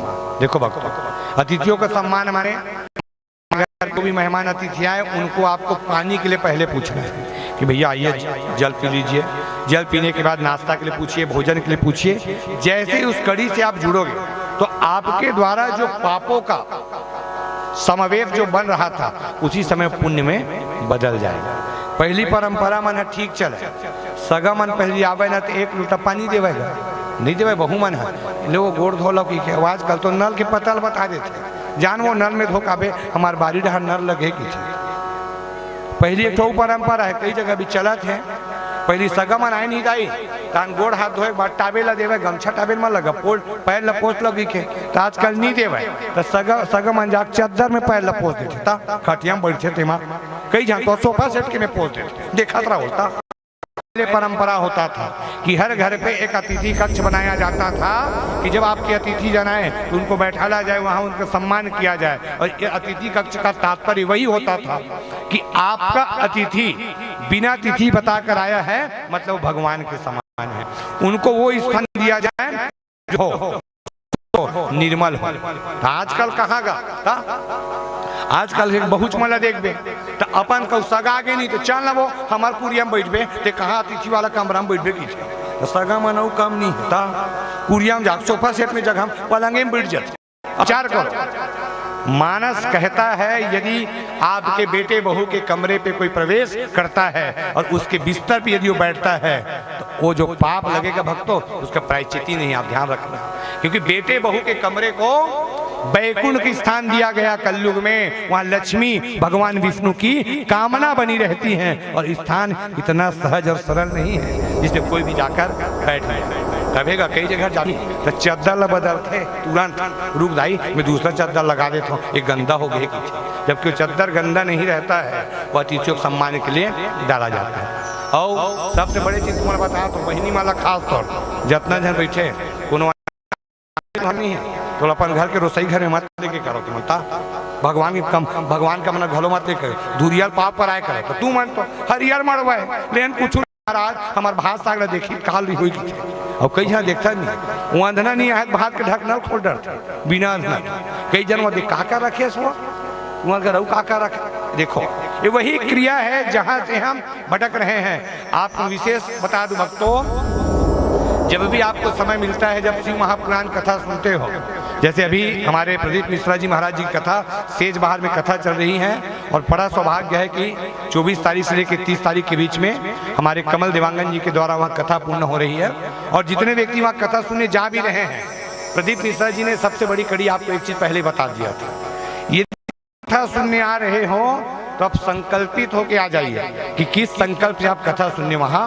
पहुंचे। अभी हम संकल्प कर बिना कथा सुनने जाता कहीं भी अभी इतना बैठी तो कोनो भी पूछ ले का संकल्प में कथा सुना था दाई की क्या तो मन का ही पता है तुम्हारे हमन नहीं महाराज संकल्प उंकल्प नहीं करे हैं हमारे हमन मात्र कथा सुने बनाए हैं रजिस्टर में नाम नोट हो जाए हाथ ले। ऐसा नहीं है माताओं, जैसे कथा पे आप बैठते हो पृथ्वी मैया को प्रणाम किया करो और कहा करो कि माँ जिस कथा में सुनने बैठी हूँ मेरे पितरों का पूर्वजों का कल्याण हो जाए, उनका उद्धार हो जाए। आपका एक समय का निवेदन परमात्मा उनकी कामना को पूर्ण करा देते हैं। गुरु परंपरा के जो 12 नियम हैं हर व्यक्ति को हमेशा पालन करना। सुखदेव ने कहा कि राजा इसी गुरु परंपरा में एक कथा और आती है महाराज इंद्र जी और अगस्त जी की। तो आइए हम थोड़ी सी चर्चा इंद्र जी अगस्त के ऊपर करें। कथा को हम नाम महिमा के देखें चलेंगे। पद्म पुराण में कथा आई जिसमें इंद्र महाराज अपने राज्य सभा पे अप्सराओं के नृत्य देखते हुए बैठे थे। नृत्य चल रहा था, अप्सरा नृत्य कर रही थी। इंद्र महाराज का पूरा ध्यान उस अप्सराओं के ऊपर। अप्सराओं के साथ जब नृत्य की प्रकाशता को देखा गया तो ठीक उसी समय बृहस्पति जी का आगमन वहां पर हुआ। बृहस्पति जी महाराज आए तो महाराज अगस्त जी ने उनको देखा। अगस्त जी ने जब देखा तो उन्होंने इंद्र को इशारा किया कि देखो बृहस्पति जी आ रहे हैं ना, बृहस्पति जी का तुम्हें सम्मान बढ़ाना है कहीं। इंद्र का ध्यान नहीं गया, बृहस्पति जी आ गए, पूरे सभा को घूम लिए और वापस चले गए। जाते जाते श्राप दिया, मूर्ख जा अब तू इंद्र के पद से हीन हो जाएगा, इंद्र के पद से छीन हो जाएगा, तेरे पास कुछ नहीं बचेगा। जैसे शब्द उसे मिला भक्त, इंद्र उसी समय दौड़ने लगा। बृहस्पति महाराज अपने आश्रम तक पहुंच गए। 1 वर्ष में महाराज इंद्र जी का पूरा परिवार और 1 वर्ष समय रहेगा ना आपके पास, ध्यान रखना। यदि गुरु का अपमान आप में किया तो 12 महीने में आपकी दुर्गति भगवान आपको दिखा के रखेंगे कि आपके साथ क्या क्या होने वाला है यथार्थ। 1 वर्ष में इंद्र महाराज के साथ गलत कर्म होने लगा, लूटपाट प्रारंभ हो गई, विवाद लड़ाई झगड़ा प्रारंभ हो गई, ये परंपरा सब चलना प्रारंभ हुआ। इस परंपरा को देखकर इंद्र इतना भयतुर हो गया, इतना भयतुर हो गया। एक दिन वो त्वष्टा महाराज जी के पास पहुंचे। त्वष्टा महाराज जी को जाकर कहने लगा, महाराज मैंने गुरुदेव का अपमान कर दिया और गुरुदेव जी का अपमान तो मैंने कर दिया महाराज, अब मैं उसे क्षमा कैसे मांगू, क्योंकि वो तो इतने बड़े पद में है कि उनके सामने मैं जाने के लायक नहीं हूँ, मुझसे बहुत बड़ा पाप हो गया।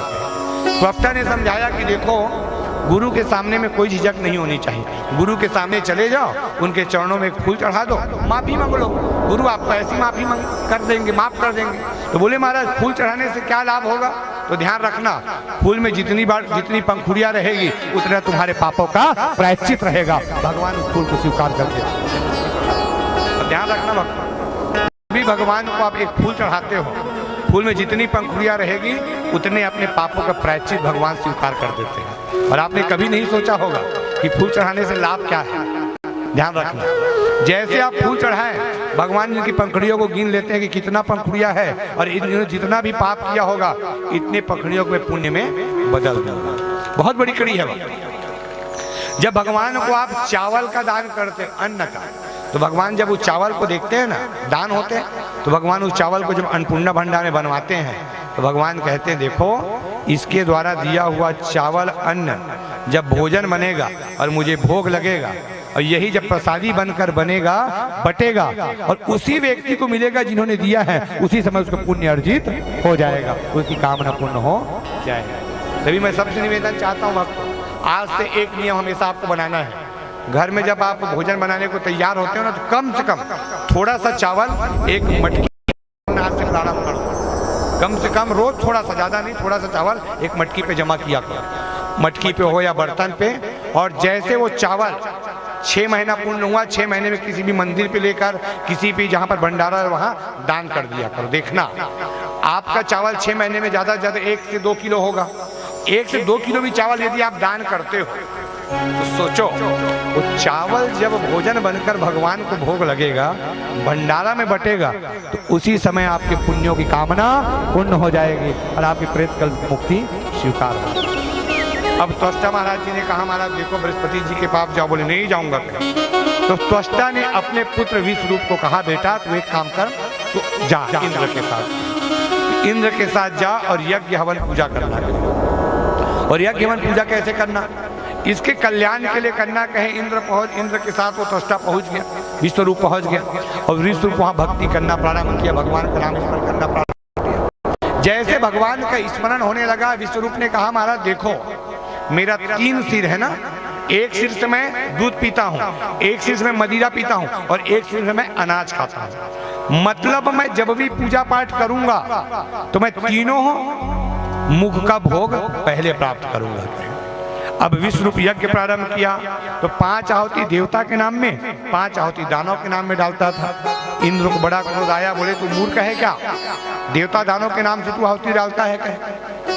इंद्र को क्रोध आया, उन्होंने अपना ब्रज उठाया और ब्रज उठाकर उसी समय विश्वरूप के सिर को धड़ से काट दिया। जैसे सिर कटा राही माम हो गया, बचाओ बचाओ बचाओ बचाओ। त्वष्टा ने कहा तूने मेरे पुत्र को मार दिया, तुझे ये एहसास नहीं हुआ कि जो पुत्र तुझे तारने को आया था उसी पुत्र को तूने मौत के घाट उतार दिया। आज इंद्र कांपने लगा और इंद्र कांपते कांपते बृहस्पति जी के चरणों में चला गया, बोले प्रभु त्राहि माम, प्रभु त्राहि माम, प्रभु मुझे क्षमा करिए। भगवान ने कहा, बृहस्पति ने कहा क्या हुआ इंद्र, बोले महाराज मैंने बहुत बड़ा पाप कर दिया। बोले क्या पाप, कि मैंने विश्वरूप के 3 सिरों को ब्रज से मार दिया, काट दिया। बृहस्पति ने कहा तुझे तो बहुत बड़ा पाप लग गया, तुझे तो ब्रह्म हत्या का पाप लग गया ना, और तू गुरु के सामने खड़ा है और गुरु के सामने तू पाप को बता रहा है। सबसे पहले तुझे 3 पक्षी की व्यवस्था करना पड़ेगा, जो 3 पक्षी अनाज ग्रहण करें, वो 3 पक्षी मदिरा ग्रहण करें, वो 3 पक्षी दूध ग्रहण करेंगे। अब इंद्र महाराज पक्षियों की श्रेणी पे चले गए। पक्षियों को उन्होंने पूछा मुझे बहुत बड़ा पाप लगा है। तो चकवा पक्षी तैयार हुआ, चकवे नाम का पक्षी कहता है कि मैं आज से दूध पीना प्रारंभ कर दूंगा। कहे गौरैया पक्षी कहता है मैं अनाज खाना प्रारंभ कर दूंगा। और बटेर नाम का पक्षी कहता है कि आज से मैं मदिरा का सेवन करना प्रारंभ कर दूंगा। पर महाराज इंद्र को मैं पापों से बचा लूंगा। बटेर उस दिन से मदिरा का सेवन करना प्रारंभ कर दिया।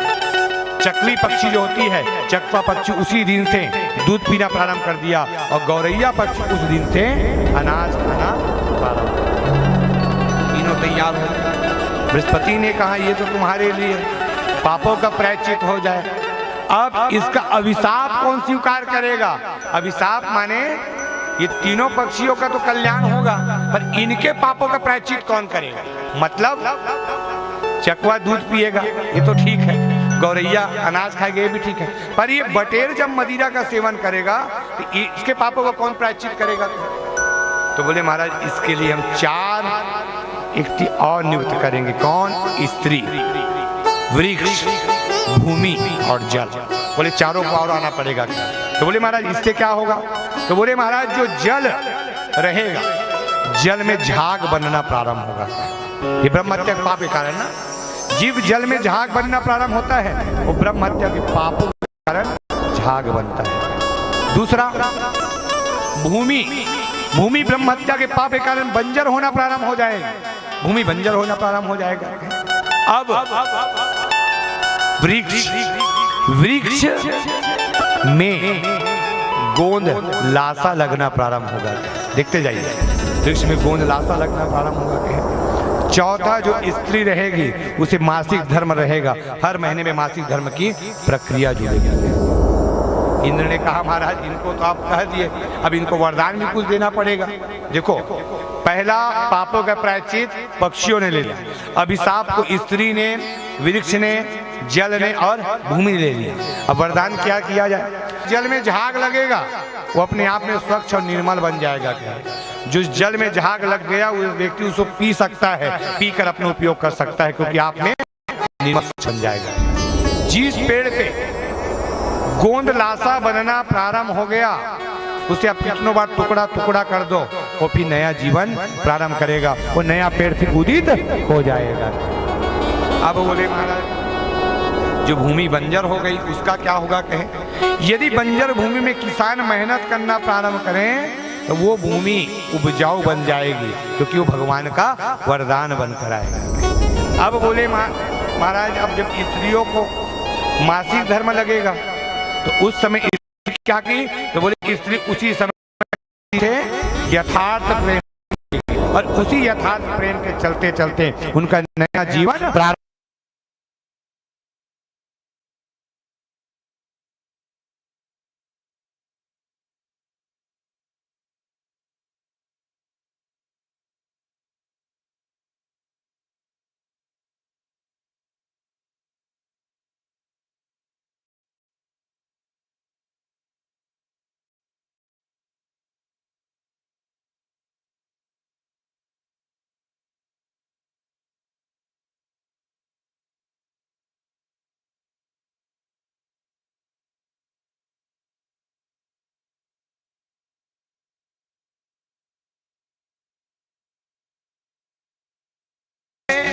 भगवान ने सबसे महत्वपूर्ण नरक बताया तामिस नरक। ये तामिस नरक क्या है भक्तों?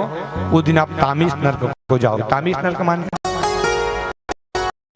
जिस नरक में आपके साथ आपके आंखों को बाहर निकाला जाएगा और आंखों को बाहर निकाल करके आपको जर्जर भूमि पर छोड़ दिया जाएगा। मतलब आपके आंखों में अंधकार आपको छोड़ा जाएगा। ये तामिस नरक है। दूसरा आया अर्ध तामिस नरक। इस नरक में क्या होगा?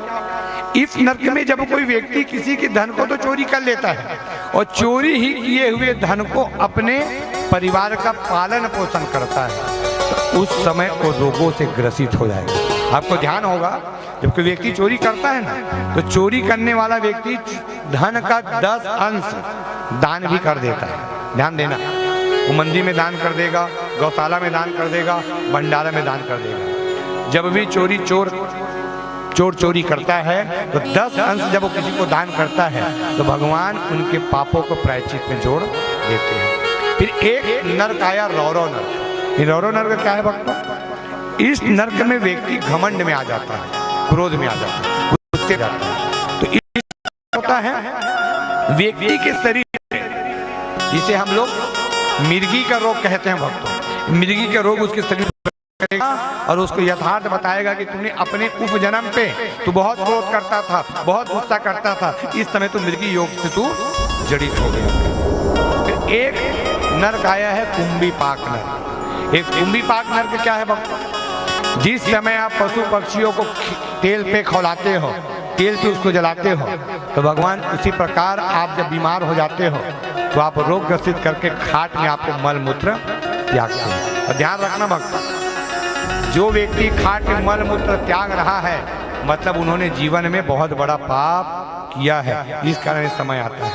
मैं तो निवेदन भगवान से ये चाहूंगा, किसी भी व्यक्ति को खाट मल मूत्र त्यागने को ना दें, उससे पहले उसकी उदाहरण दें। अन्य फिर एक शब्द आया सुकर मुख नरक। ये सुकर मुख नरक क्या है भक्त? बिना कारणों से किसी को अशब्द कहना, बिना कारणों से किसी को गलत मानना, ये सुकर मुख नरक की कामना है। इस नरक में क्या होता है भक्तों? पूरे व्यक्ति के शरीर में खुजली हो जाता है, दाना हो जाती है छोटे छोटे, और जब जब वो अपने खुजलियों को स्पर्श करता है तो अपने पाप कर्मों को बार बार याद करता है। फिर एक नरक बताया गया व्रज कंटक नरक। व्रज कंटक नरक क्या है भक्तों?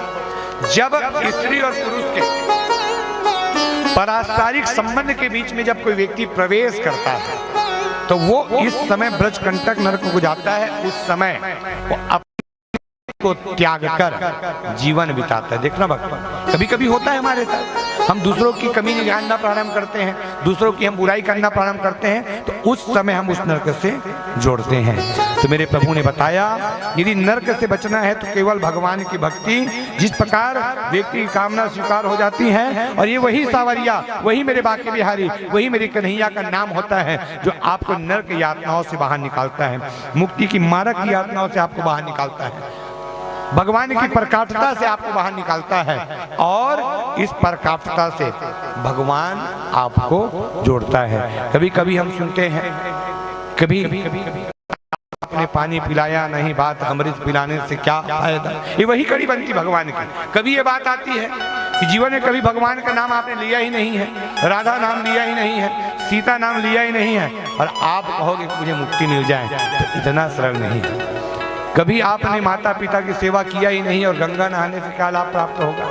कई जन नहीं होतेगा, घर में यहाँ दाई दादा सेवा नहीं होती, गंगा नहाए चल देते। तो ये ध्यान दे, जीवन में माता पिता की सेवा हम कर नहीं पाए और बार बार गंगा नहाए, ये मुक्ति की कामना नहीं है। तो मेरे प्रभु ने कहा यदि मुक्ति पाना है तो परिवार की सेवा कर लो, मुक्ति पाना है तो भगवान की सेवा कर लो। बोले भक्त वत्सल भगवान की जय।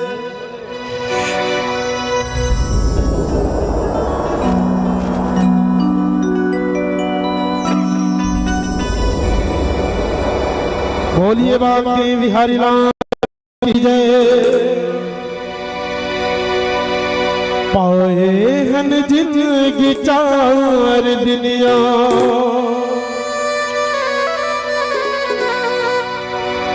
माते माया माए सारी दुनिया, हरि भक्ति भजला भुलाई डारे,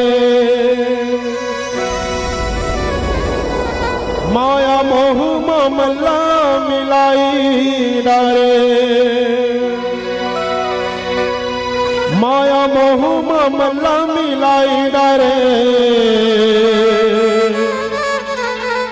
और क्या बोलना है? दोनों हाथ ऊपर करके बताओ था भाई। सिया राम बोल, हरि राम बोल। क्या बोलना है? सिया राम बोल, दोनों हाथ ऊपर करके, हरि राम बोल। और ताली बजा के जयकारा संग धीरे धीरे बोल। अब बड़ जो ज्यादा लगा था बात है। चलो जेकर जेकर हाथ देने मन उठाओ भाई, जुड़ हो गया। जुड़ तो है, वो देखा से क्यों उठाते कहीं झल, और लइकोरी मन के छूट भाई हो सकते हाथ नहीं से उठाए लेकर ढूल के था एक लइकोरी मन के छूट। चलो चलो सभी से निवेदन, चलो दोनों हाथ ऊपर होना चाहिए। चलिए क्या बोलना है? सिया राम बोल, हरि राम बोल, ताली बजा के जयकारा संग धीरे धीरे बोल। सिया राम बोल, हरि राम बोल, ताली बजा के जयकारा संग धीरे धीरे बोल। आए हैं जिनकी चार दुनिया, माते माया माए सारी दुनिया, पाए हैं जिनकी चार दुनिया, माते माया माए सारी दुनिया, हरि भक्ति भजला भुलाई डाल, माया मोह ममला मिलाई डाल, माया मोह ममला चलो आप मन गाओ आप। सिया राम बोल, आवाज कम आवत है, मत बोलू कि तुम माइक में गाओ तो देखकर सब दिखेगी। सिया राम बोल, हरि राम बोल, ताली बजा के जयकारा। आवाज लाइट में चलो अब एक साथ। सिया राम बोल, हरि राम बोल, ताली बजा के जयकारा। धीरे धीरे बोल, सिया राम बोल, हरि राम बोल, ताली बजा के जयकारा। धीरे धीरे बोल।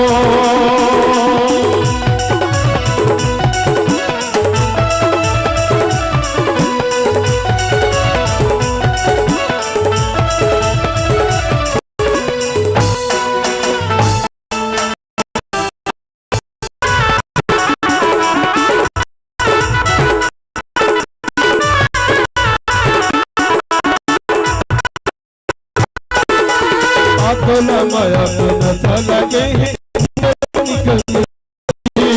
लेकर माया के गरम करत समय पर छूट जाए।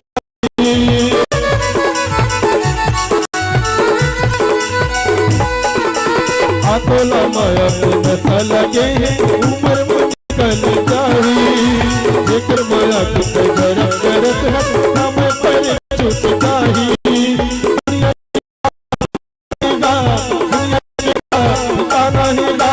सबला भुला के हरि राम बोल, सिया राम बोल, राम बोल, ताली बजा के जयकारा। धीरे धीरे बोल, सिया राम बोल, हरि राम बोल, ताली बजा के जयकारा। धीरे धीरे बोल।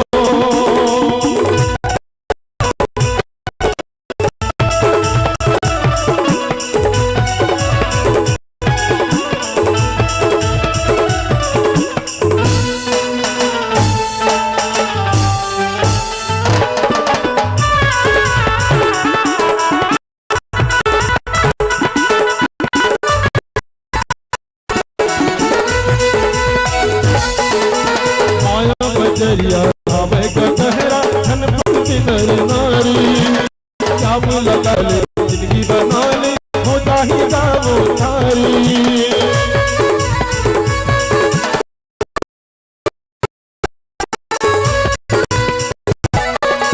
माया बजरिया हमें गहरा धन भक्ति नर नारी काम लगा ले बना ले हो जाही गावो थारी। दुनिया के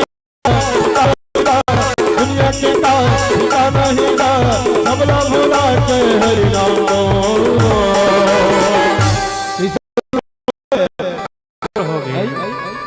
हाथ दर्द करत आई चलो सभी से निवेदन दोनों हाथ ऊपर करके। सिया राम बोल, हरि राम बोल, ताली बजा के जयकारा। धीरे धीरे बोल, सिया राम बोल, हरि राम बोल, ताली बजा के जयकारा।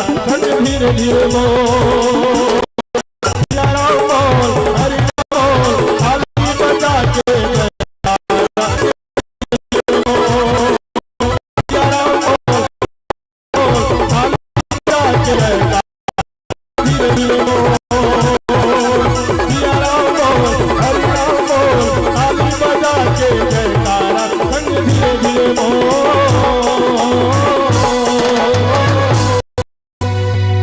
बोलिए श्यामल रामचंद्र की जय, बोलिए बांके बिहारी लाल की जय।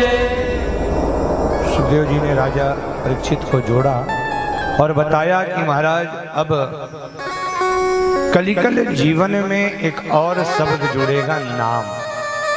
कलयुग केवल नाम आधारा, सुमरि सुमरि नर उतरे पारा। परमात्मा की कामना पर सुखदेव जी ने कहा कि राजा परीक्षित, नाम की महिमा, नाम से भगवान ने किनको तारा, नाम से किनकी मुक्ति हुई, ये कथा बड़ा मार्मिक है।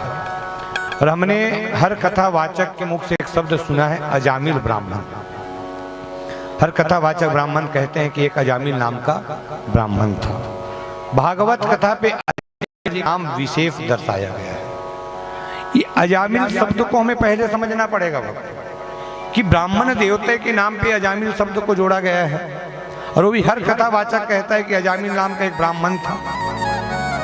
अब कथा कहती है कि कान्यकुब्ज परिवार पे एक अजामिल नामक ब्राह्मण था, कान्यकुब्ज। और अजामिल का मतलब है अज माने माया और मिल माने मिला हुआ, जो माया से मिला है वही अजामिल है। अब हम समझे जीवन में नाम की प्रकाशता, नाम के अनुसार व्यक्ति के व्यवहार को देखा जाता है। नाम के अनुसार जिनका नाम जैसा रहेगा वैसा उसका व्यवहार रहेगा। हाँ। नाम की बहुत बड़ी, तभी तो बड़े बुजुर्ग बड़े सोच समझ कर नाम रखते हैं। नाम के अनुसार कार्य होना चाहिए, क्योंकि नाम जिस समय किसी का रखा जाता है, नाम स्मरण किया जाता है, उस दिन उसकी कड़ी सीधे परमात्मा से जोड़ दिया जाता है। मैं तो आप सबसे निवेदन चाहूंगा कि अपनों बच्चों का नाम भगवान के ऊपर रख दिया करो। राम रखा करो, लक्ष्मण रखा करो, भरत रखा करो, शत्रुघ्न रख, सीता रख दिया करो, उर्मिला रख दिया करो, मांडवी रख दिया, स्मृति रख दिया करो, रुक्मणी रख दिया करो, सत्यभामा रख दिया करो। मतलब रख दिया करो कि आप गुस्से पे भी हो तब भी नाम भगवान कहीं आ जाए, क्रोध में तब भी नाम भगवान कहीं आ जाए। इनाम की कृपा होती है। तो इसका नाम क्या है? अजामिल। तो अजामिल ब्राह्मण का बाल्यकाल बहुत अच्छा से कटता था। माता पिता इतने विद्वान थे, ज्ञानी थे कि समय पर अपने बच्चों को रूपरेखा से जोड़ा करते थे। जैसे भगवान बताते हैं, वो बच्चों को आप यदि प्रसन्न करना चाहते हो ना, तो उनके मन के अनुसार उनको उपहार देना प्रारंभ करो। उनके मन के अनुसार बच्चा तभी सही लाइन पकड़ेगा जब उनके अनुसार थोड़ा चलो, वो जो चीज उनको पसंद उसको देना प्रारंभ कर दो। कभी कभी आपको ध्यान होगा, आप बड़े भी हो जाओगे तब भी और छोटे रहोगे तब भी बात आपके मन में आया हो। कभी कभी कोई चीज व्यक्ति को आप उपहार में दे देते हो, और उपहार देने के बाद आपको लगता है यह व्यक्ति इस चीज को उपयोग कैसे करेगा, और यदि व्यक्ति उस चीज को उपयोग करना प्रारंभ कर दिया, अपने जीवन में उतारना प्रारंभ कर दिया, तो समझ लेना आपने जो उपहार उनको दिया था, आपने केवल उपहार नहीं दिया, आपने उनको अपने आप को उनको समर्पित कर दिया, अपने हृदय कामनाओं को समर्पित कर दिया। ये वही कड़ी। तो मैं तो आपसे सबसे निवेदन चाहूं, भगवान को भी कुछ देते हो ना तो भगवान को ये क्या करो, भगवान जो मैंने आपको दिया समझ लेना मैं ही आपको मिला। ये बात आपको तब वो चीज का कीमत रहेगी। जिसे कबू कबू हमन गए, जाड़ के मौसम चला थे, ठंडा समय जीता, अब इलाहाबाद जाबे तभी देखबे नहीं था, आदमी कोनो चीज दान कर देते। मैं तो 100 साल ओढ़ाए हो महाराज, बोलते कब ओढ़बे की थी, तो कही थे जाड़ा ही तोड़ते हो, ऐसा नहीं। जाड़े के मौसम का तुम्हें इंतजार नहीं करना है, उसके उपहार का उपयोग उसी समय करना जिस हृदय के साथ उन्होंने तुम्हें दिया है, वो कामना बन जाती है भक्तों। और ये वही सौभाग्य सबके हृदय पे होनी चाहिए ना। जो चीज आप उपहार मिल गया उसे भगवान को पहले दे देना, और भगवान से देकर स्वयं उपयोग कर लेना। देख लेना देने वाला भी प्रसन्न रहेगा, लेने वाला भी प्रसन्न रहेगा, और उनके बीच में मेरे प्रभु इतने प्रसन्न रहेंगे कि देने वाले की भावना को लेने वाले ने समझ लिया। अजामिल के जीवन में ज्ञान देने की बात आई थी ना, ज्ञान इतना ज्यादा दिया गया, ज्ञान इतना ज्यादा दिया गया कि विद्वान बन गया था, ज्ञानी बन गया था, संस्कारित बन गया, यज्ञ करता था, पूजा करता था, हवन करता था, भगवान का नाम स्मरण करता था। जब अजामिल बड़ा हुआ तो उनके माता पिता ने कहा बेटा तेरी अब शादी कर देते हैं। कहें अजामिल कहता है कि माता पिता देखो शादी करने से कोई लाभ होने वाला नहीं है, मैं आपकी सेवा नहीं कर पाऊंगा। बोले ऐसा क्यों? तो बोले माँ मैं चाहता हूं कि मैं आपका बिना शादी करे ही सेवा कर लूंगा। माता पिता ने कहा बेटा यदि शादी हो जाएगा तो कुलंश आगे बढ़ जाएगा। तो अजामिल महाराज जी का विवाह भी पूर्ण हो गया। जैसे उनका विवाह पूर्ण हुआ भक्तों, एक एक करके उनके परिवार पे 9 संतानों का जन्म हुआ, 9 पुत्रों का जन्म हो गया। किसके यहाँ? अजामिल की पत्नी को। एक एक करके 9 बेटे हो गए। अब 9 बेटे का प्रेम, पत्नी का प्रेम, माता पिता का प्रेम बहुत अनुपम था। अजामिल अपने जीवन में एक संकल्प ले लिया था कि मैं जीवन में कभी भी गलत रास्ते पे कभी नहीं जाऊंगा। वो संकल्पित था पहले कि माता पिता के अनुकूल चलूंगा, पत्नी के अनुकूल चलूंगा, बाल बच्चों के अनुकूल चलूंगा। तो ये क्रिया उसके हृदय पे थी। तो पिताजी चाहता ये था कि मेरा बेटा ना बिगड़े करके रोज घर पे हवन करता था, पूजा करता था, यज्ञ करता था, और रोज अजामिल हवन के लिए लकड़ी लाने जंगल को जाया करता था। तो एक दिन अजामिल लकड़ी लेकर जंगल से आ रहा था, और जैसे आने लगा कुछ ही दूर चला कि उन्होंने एक पेड़ के पीछे एक स्त्री को देखा और एक पुरुष को देखा। और स्त्री और पुरुष को जैसे अजामिल ने देखा, उसके मन में बात आ गई कि स्त्री और पुरुष कौन है। घर आया, घर आकर अपनी पत्नी स्त्री को पूछा कि धर्मपत्नी मुझे ये बता, वो स्त्री और पुरुष कौन थे कहें। ब्राह्मणी ने कहा कि महाराज हो सकते दोनों पति पत्नी होंगे। तो बोले पेड़ के पीछे क्या कर रहे थे। तो बोले महाराज ये तो मैं नहीं बता सकती हूँ पेड़ के पीछे क्या कर रहे थे। ये बात को सुनकर अजामिल रात भर सो नहीं पाया। दूसरा दिन जब अजामिल सो के उठा, फिर वो जंगल गया, फिर वापस आया, स्त्री वही थी, पुरुष बदल गया था, पुरुष कोई दूसरा था। अब वो घर आकर फिर वही प्रश्न को रखा अपनी पत्नी के सामने। बोले स्त्री तो वही है पर पुरुष बदल गया है। ब्राह्मणी समझ गई कि वो देह व्यापार करने वाली स्त्री है, अपने शरीर को बेचने वाली स्त्री है। उन्होंने कहा महाराज वो एक पिंगला है, और पिंगला है महाराज, देह व्यापार करती है, अपने शरीर को बेचती है कहे। तो अजामिल ने पूछा अपने शरीर को बेचकर कितना पैसा कमाती होगी कहे। तो बोले महाराज ये तो मैं नहीं बता पाऊंगी, हो सकता है दिन में कितने पुरुष उसके पास आते होंगे, कितने पुरुष जाते होंगे, हाँ पर ये निश्चित है वो अपने शरीर को बेचती है। अब अजामिल घटना को रोज देखता, रोज पुरुष बदल जाता था, स्त्री वही रहती थी। तो एक दिन अजामिल के हृदय पे बात आ गया कि मुझे अब जा करके उससे मुलाकात करना है। वो सीधा कहाँ पहुंच गए, स्त्री के पास पहुंच गए। स्त्री को पूछने लगा कि आप क्या करते हो।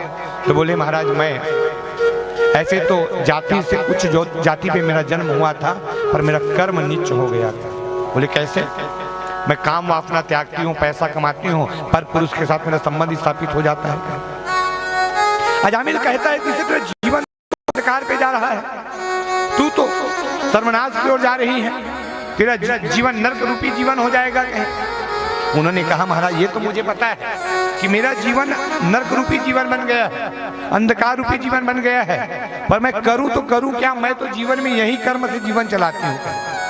अजामिल कहता है आपसे मेरे से शादी करोगे, आप मेरे साथ विवाह करोगे क्या। स्त्री ने कहा महाराज मैं प्रेम कर सकती हूँ पर आपसे विवाह नहीं कर सकती। समझना भक्त, शब्द बड़ा मार्मिक है। मैं प्रेम कर सकती हूँ पर आपसे विवाह नहीं कर सकती। तो बोले जब तुम प्रेम कर सकती हो तो विवाह क्यों नहीं कर सकती कहे। तो बोले महाराज मैं पिंगला हूँ, मैं देह व्यापार करती हूँ, मैं प्रेम पर विश्वास कर सकती हूँ पर मैं विवाह पर विश्वास नहीं कर सकती हूँ। मैं प्रेम पर विश्वास कर सकती हूँ पर विवाह पर विश्वास नहीं कर सकती। तो बोले प्रेम विवाह विश्वास क्यों। तो बोले महाराज जब प्रेम होगा तो आत्मिक प्रेम करते हैं, और विवाह होगा तो शारीरिक प्रेम होगा। विचार करो भक्त, ये प्रेम आत्मिक रूपी प्रेम होता है और विवाह शारीरिक रूपी प्रेम होता है। बहुत मान्य प्रसंग। यदि आपने किसी को मित्र बनाया है, किसी को आपने अपना सखा बनाया है, किसी को आपने अपना लाइफ लाइन बनाया है, किसी को आपने अपना हम सफर बनाया है, तो इसमें आत्मिक प्रेम शब्द को जोड़ा जाएगा।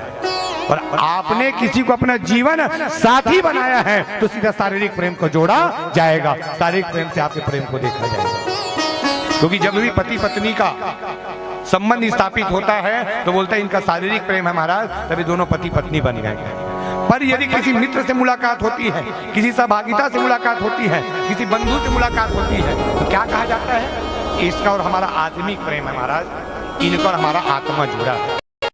कहा गया है यहाँ पर मैं आपसे आत्मिक प्रेम कर सकता हूँ। अजामिल ने कहा कि मैं शादी तो तुमसे ही करूंगा। पिंगला ने कहा महाराज मैं आपसे शादी नहीं कर पाऊं, क्योंकि आपके 9 बच्चे हैं, आपकी पत्नी है, आपका परिवार है, आपका समाज है। सोचो परिवार समाज आपको क्या कहेगा, आपकी पत्नी आपको क्या कहेगी, और सोचो आपके बच्चे आपके बिना क्या कहेंगे। बोले ना मुझे परिवार चाहिए, ना मुझे समाज चाहिए, ना मुझे पत्नी चाहिए, मुझे केवल चाहिए तो तुम चाहिए। ये शब्द वो है भक्तों जब किसी के प्रति आप झुकाव बना लेते हो। और केवल 3 चीज ना कलयुग में, एक आपका आई कांटेक्ट, एक आपकी चलने की कला और एक आपकी बोलने की कला। ये तीन ही चीज है जो आप किसी की ओर आकर्षित हो जाते हो। जब किसी से कोई नेत्र मिला के बात करता है ना, तो आप उसको अपने तरफ आकर्षित कर देते हो। जब आपसे कोई अच्छे से बात करता है तब उनकी बातों में फंस जाते हो। कभी कभी आप उनके चलने की कला को देख के दौड़ लगाते हो। ये वही कला है। और तीनों चीज से आप कैसे बच सकते हो? जब आत्मिक प्रेम करोगे तब बच पाओ। क्या जोड़ेगा? अपनापन का रिश्ता रहेगा।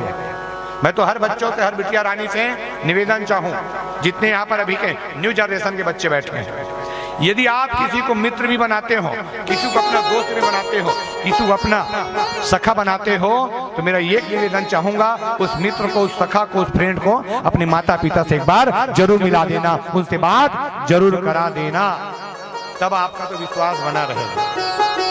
और यदि आप पीठ पीछे मित्रता कर रहे हो, सखा बंधु की रिश्ता रख रहे हो, तो आप अंधकार पे ही जा रहे हो। मैं इस कारण यहाँ से निवेदन करता हूँ भक्तों, क्योंकि आज का जो जनरेशन है, न्यू जनरेशन, वो जनरेशन है जो आज फ्यूचर को नहीं, केवल प्रेजेंट को सोचता है। वो पास्ट को भी भूल गया है, आने वाले फ्यूचर को भूल गया है, और प्रेजेंट में जी रहा है, वर्तमान में जी रहा है। तो वर्तमान की नहीं भक्तों, आपको फ्यूचर की भी चिंता होनी चाहिए। ये वही कड़ी है भक्तों। मैं हर बिटिया रानी से, हर बच्चों से मैं एक निवेदन हाथ जोड़ के करना चाहूंगा, आप यदि किसी को दोस्त बनाते हो, मित्र बनाते हो, तो ध्यान रखना, माता पिता को जरूर खबर करना। हमारे रायपुर क्षेत्र पे ग्राम टेमरी एक ऐसा ग्राम है, आपको बता दूं ना, जिस गांव पे आज भी नियम है, माता पिता 10 बजे के बाद बच्चों के मोबाइल को अपने पास जमा करा लेते हैं। और जब भी आपको समय मिले तो ग्राम टेमरी पे आप जाके पता करना, राष्ट्रपति पुरस्कृत है स्वच्छता के नाम पे ग्राम टेमरी। मेरी भी कथा थी टेमरी पे, मैंने इस प्रश्न को रखा तो जवाब मिला, महाराज 10 बजे के बाद बच्चों को मोबाइल से क्या काम है? उनको काम है तो निद्रा से काम है। और यथार्थ है भक्तों, 10 बजे के बाद यदि बच्चे के मोबाइल में किसी का फोन भी आता है, तो बच्चे माता पिता के सामने ही बात करते हैं। मैं तो गर्व करता हूँ उस ग्राम टेमरी निवासियों को, जिन्होंने ऐसी कड़ी पे बच्चों को संभाला। आजकल के लड़का मल्ला ये मोबाइल बचलो वाला मांग दे, भगवान कसम कहा तुम्हें, हाँ वो फांसी में झूल जाइयो जाके, हाँ फांसी में झूल जाइयो, हाँ दाई दरल धमकी देते, मोबाइल लगे दे सना फिर लटक जाऊं किसे ता। और काली ताय काजी एक जन माटी तेल लपीडर है रायपुर में। अब बताते हैं माटी तेल में यहाँ कीड़ा मरने नहीं मरा थे, आदमी मर जाए। और मैं अभी जाऊंगा 6:30 बजे मैं पहुंचना है, वो बेचारा देखे जाऊँ माटी तेल पीडर रहता गाता। ओकर बाबू फोन करी आ जाते महाराज, देख लेते हमारे लड़का अबक तबक है की थे, मैं के कोई अबक तबक नहीं है, डॉक्टर बताइए में बात करें तो कुछ नहीं हो महाराज, वो माटी तेल आधा माटी तेल आधा पानी हरे की थे, तो ओला कैसे भाट डर दीजिए की थे, तो वो तो कर बाथरूम में रखाए रही की थे। और देखबे यथार्थ ध्यान दूंगा भक्तों, आज जीवन पे मैं सबसे एकदम विशेष निवेदन चाहूंगा ना, जैसे भी कई जन लड़का मन भले मोर बात ला सुने पर सुना थे, पर हाथ मोबाइल में चलत होकर तुम्हारे भले लगा कोई बहनी महाराज आगू डाल देखते कि कैसे नहीं है। मेरी पूरा ध्यान सब तरफ है ना, हाँ। और सबसे बड़ी कृपा ये है कि आज हमारे नील वीडियो के माध्यम से, यूट्यूब चैनल के माध्यम से पूरी कथा लाइव प्रसारण चल रही है। ये और सौभाग्य है तो हमारे नील वीडियो वाले भैया को भी स्वागत करता हूं, जिनके माध्यम से आप यूट्यूब चैनल पे नील वीडियो के माध्यम की कथा को आप लाइव प्रसारण भी देख पा रहे हैं। तो निवेदन क्या हो रहा था यहाँ पर कि मैं आपसे आत्मिक प्रेम कर पाऊंगी, शारीरिक प्रेम का रिश्ता नहीं जोड़ पाऊंगी। पर यहाँ पर क्या कहा गया, अजामिल ने जबरदस्ती आत्मिक प्रेम से जो शारीरिक प्रेम का रिश्ता किसे जोड़ दिया, विवाह का संबंध भी संपूर्ण हो गया, इधर परिवार समाज सब टूट गया भक्तों। अब धीरे धीरे धीरे अजामिल पूजा पाठ करना भूल गया, यज्ञ हवन भूल गया, और उस पिंगला के शारीरिक प्रेम से इतना जुड़ गया कि केवल उसे पिंगला नजर आता था, बाकी कुछ नजर नहीं आता था। तो धीरे धीरे पिंगला को लगने लगा यदि मैं शारीरिक प्रेम करते करते अपने जीवन को बिताऊंगी तो मैं पापों का प्रायश्चित कभी कर पाऊंगी। तो धीरे धीरे भगवान की सेवा पे लग गए।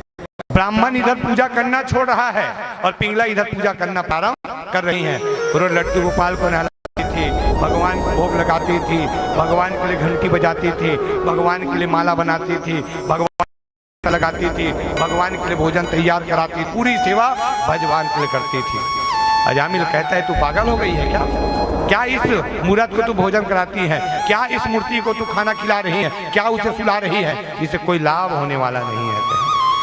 पिंगला जान चुकी थी कि मेरा पति शारीरिक प्रेम पे जुड़ चुका है और ये आत्मिक प्रेम शब्द को नहीं जानता। और देखो बाबू, मैं आप सबसे मेरा निवेदन इस कारण है अजामिल की कथा सीख नहीं। कुछ दिन ही बीता था कि अजामिल ब्राह्मण चोरी करना सीख गया, लूटपाट करना सीख गया। और एक दिन अजामिल चोरी करते करते करते इतना बड़ा चोर बन गया कि महाचोर की उपाधि अजामिल को मिल गया था। महाचोर की उपाधि अजामिल। गांव वाले अजामिल से बात करना पसंद नहीं करते थे, अजामिल के साथ बैठना पसंद नहीं करते थे। एक दिन अजामिल कहीं गया था तो उनके घर पे ब्राह्मणों का आगमन हो गया। देवता जब आए तो अजामिल ब्राह्मण की कामना हुई और अजामिल ब्राह्मण को आज उन्होंने कहा, अजामिल ब्राह्मण को ब्राह्मण देवता ने पूछा कि महाराज यहाँ कोई ब्राह्मण परिवार है क्या? कहे अजामिल ने जवाब दिया, महाराज यहाँ कोई ब्राह्मण परिवार नहीं है। अजामिल अपने पापों को छिपाने के लिए क्या कह दिया? यहाँ पर कोई ब्राह्मण परिवार नहीं है। ये वही कड़ी बनी भक्त, यहाँ पर कोई ब्राह्मण परिवार नहीं है। और आज अजामिल की बात को ब्राह्मणों ने स्वीकार तो किया भक्त, पर अजामिल धीरे धीरे चलते चलते उनके गरीब भूमि पे गए। जब वो पहुंचे तो गांव वालों ने कहा कि महाराज देखो इस गांव में एक ब्राह्मण परिवार तो रहता था जिसका नाम क्या था? अजामिल का। पर महाराज उन्होंने शारीरिक प्रेम के भाव पे उन्होंने पिंगला के साथ विवाह कर लिया है महाराज, तो हमने उनको गांव से बाहर कर दिया है, समाज से बाहर कर दिया है। तो बोले महाराज इसका क्या करना है? तो बोले ब्राह्मणों ने कहा कि हम उनके घर जलपान कर लेते हैं, भोजन हैं, उसका भाग उदय कर देते हैं। गांव वालों ने कहा महाराज वो नीच योनि की कामना स्वीकार कर रहा है ना, उनके घर भोजन आप क्या करोगे, जलपान आप क्या करोगे? कहे तो कैसे? संतों ने कहा कि मैं उनके घर जाऊंगा, उनकी पत्नी से मिलना चाहूंगा। गांव वालों ने लेकर उसे पिंगला से मुलाकात करा दिया और जैसे पिंगला से मुलाकात हुआ, आज पिंगला ने आज उनके चरणों पे वर्षा करना प्रारंभ किया, चरण धोना प्रारंभ किया। और पिंगला ने क्या कहा? बड़े भाग जब जानिए जब मिलने आवे संत, संतन को मिलन करें सब कष्टन के अंत। संत समागम हरि कथा तुलसी दुर्लभ दोई, सुतदारा और लक्ष्मी पापी के।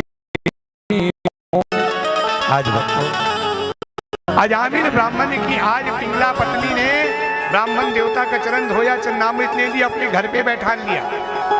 ब्राह्मण देवता ने कहा आज हम तुम्हारे घर भोजन करेंगे। पिंगला ने कहा महाराज मैं भोजन तो आपको नहीं करा पाऊंगी क्योंकि मैं नीच योनि की हो चुकी हूँ। पर कहा आपने तो मुझे प्रणाम कर दिया, आपने मेरा चरण धो लिया, उस समय आपको अपनी कर्म का याद नहीं आया? जवाब बड़ा सार्थक था। पत्नी ने कहा महाराज आप अतिथि बनकर आए हैं, जिस समय मैं आपकी चरण धो रही थी आप मेरे बारे में नहीं जानते, जिस समय मैं चरण धो रही थी मैं आपके बारे में मैं नहीं जानती थी, तो मैंने चरण धो लिया और हरि की सेवा कर लिया। पर महाराज जब आपने मेरे घर पे चरण रखा तो मुझे ध्यान आ गया मेरे घर में आने वाला कोई यथार्थ नहीं, साक्षात भगवान है, साक्षात देवता है। तो मैं कितना बड़ा पाप, महाराज मैं आप भोजन तो नहीं करा पाऊंगा।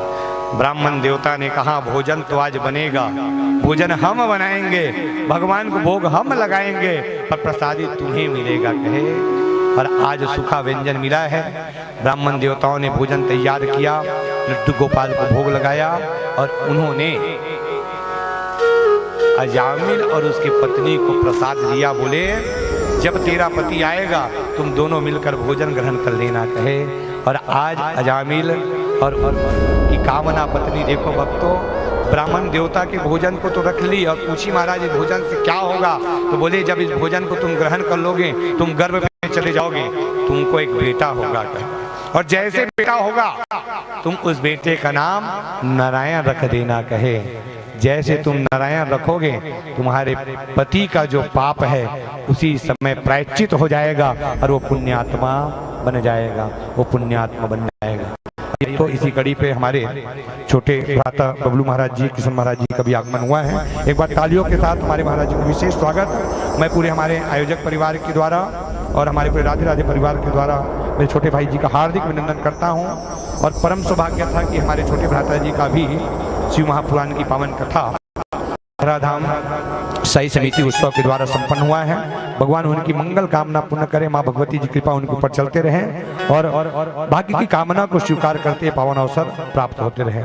बोले भक्तवत्सल भगवान की जय, कृपा निधान महाराज की जय।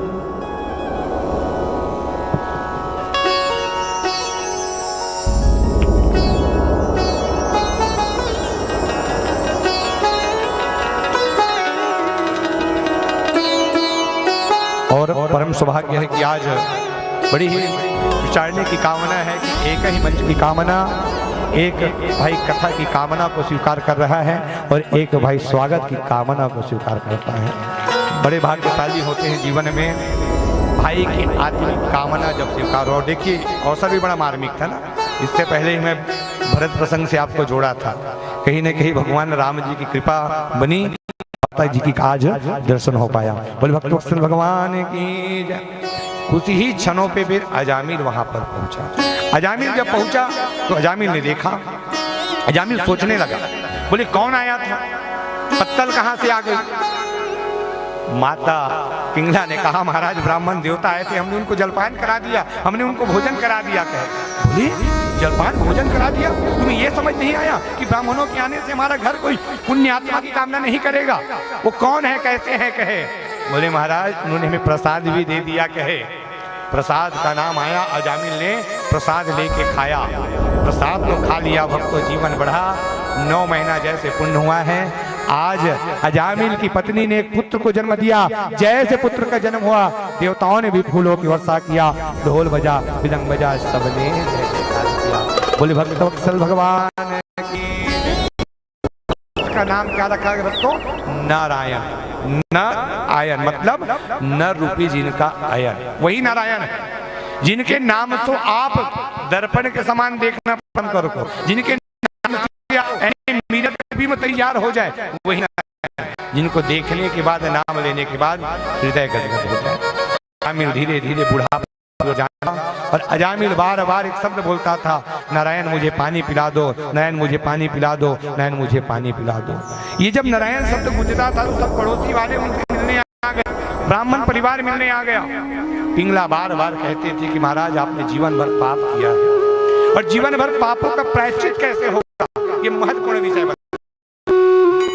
तो अजामिल कहता है कि देखो पत्नी, मैं जीवन भर पापी बनकर जीवन बिताया हूँ, पर अब चाहता हूँ कि जब मेरी अंतिम कड़ी आ गई है तो मैं अपने पुत्र के हाथों से जल पी लूं, पानी पी लूं।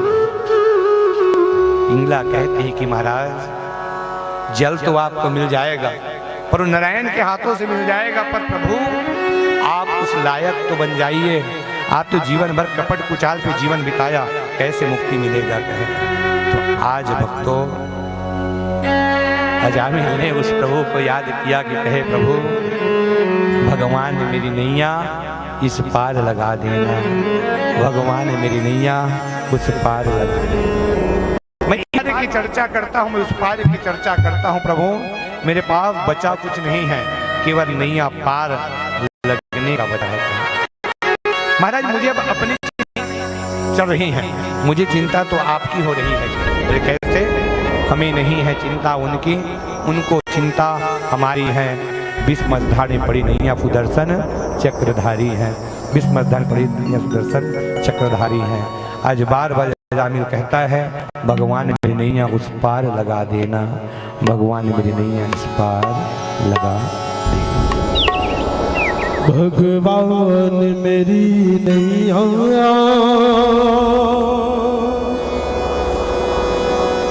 उस पार लगा देना,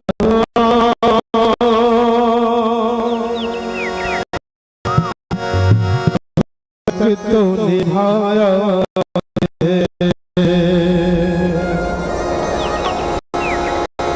आगे भी निभा देना।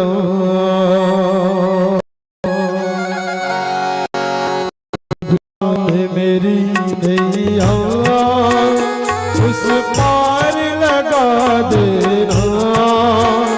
भगवान मेरी उस पार लगा देना। अब तक तो निभाया है आगे भी निभा देना। अब तक तो निभाया है आगे भी निभा देना। भगवान मेरी नैया उस पार लगा देना। भगवान मेरी नैया उस पार लगा देना। अब तक तो निभाया है आगे भी निभा देना। अब तक तो निभाया है आगे भी निभा देना।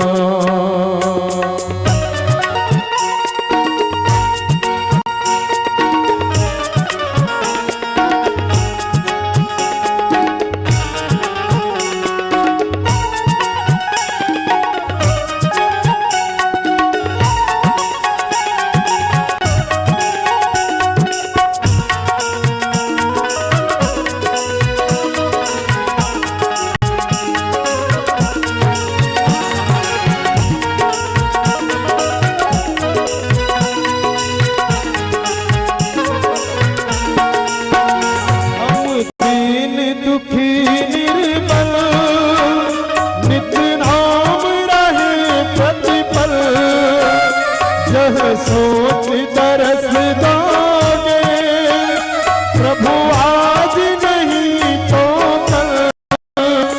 हम दीन दुखी निर्बल नित नाम रहे प्रतिपल। सोच तरस दोगे प्रभु आज नहीं तो कल। जो आग लगाया फूलों से सजा देना। अब तक तो निभाया है आगे भी निभा देना। भगवान मेरी नैया उस पार लगा देना। भगवान मेरी नैया उस पार लगा देना। अब तक तो निभाया है आगे भी निभा देना। अब तक तो निभाया है आगे भी निभा देना। अब तक तो निभाया है आगे भी निभा देना। अब तक तो निभाया है आगे भी निभा देना। प्रेम से बोलिए भक्त वत्सल भगवान की जय। राधे राधे श्याम मिला दे राधे राधे। श्याम से मिला दे। एक शब्द आया है अब तक निभाया है आगे भी निभा देना। अजामिल ने कहा कि महाराज अभी तक तो जीवन जैसे जैसे चली गया पर मेरा विचार है आगे भी निभा देते हैं। मेरे प्रभु ने जब नारायण शब्द को सुना भक्तों तो बैकुंठ से वो आने को तैयार हो गया। लक्ष्मी जी ने पूछा कहाँ जा रहे हो? बोले अजामिल मुझे नारायण नारायण करके बुला रहा है। अरे बोले महाराज वो आपको नहीं वो अपने बेटे नारायण को बुला रहा है। मेरे प्रभु ने जवाब दिया वो अपने बेटे को बोले या मोले मिले। नाम तो नारायण आ गया है, मैं जाऊं या बेटा जाए, जाएगा तो नारायण ही जाएगा ना।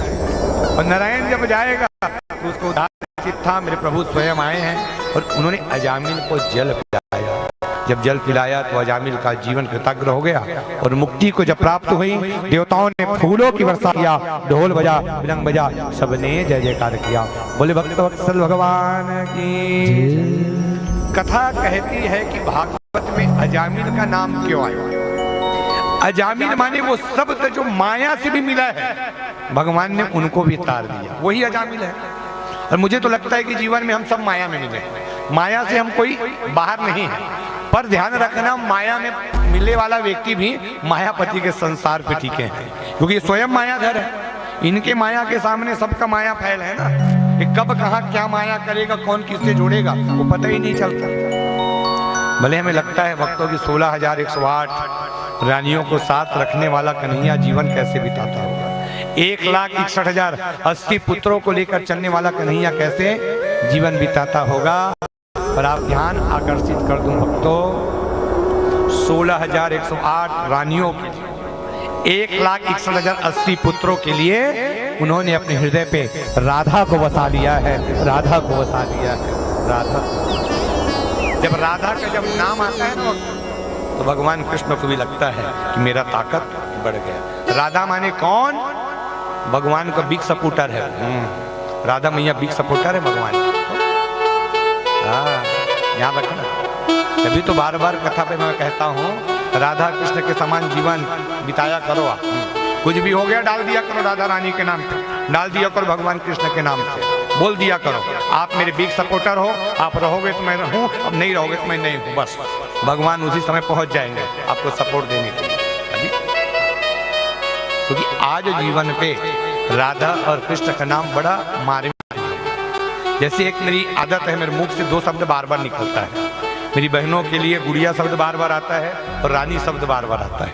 इसका कारण ये है कि जब भी मैं किसी बहना रानी को देखता हूँ, किसी बच्चे को देखता हूँ, जो ये गुड़िया रानी और ये बहना रानी जब शब्द मेरे हृदय पे आता है, तो मुझे ये तो एहसास हो जाता है कोई तो है जो मेरे सामने खड़ा है और मेरा साथ निभा पा रहा है। वही कड़ी है।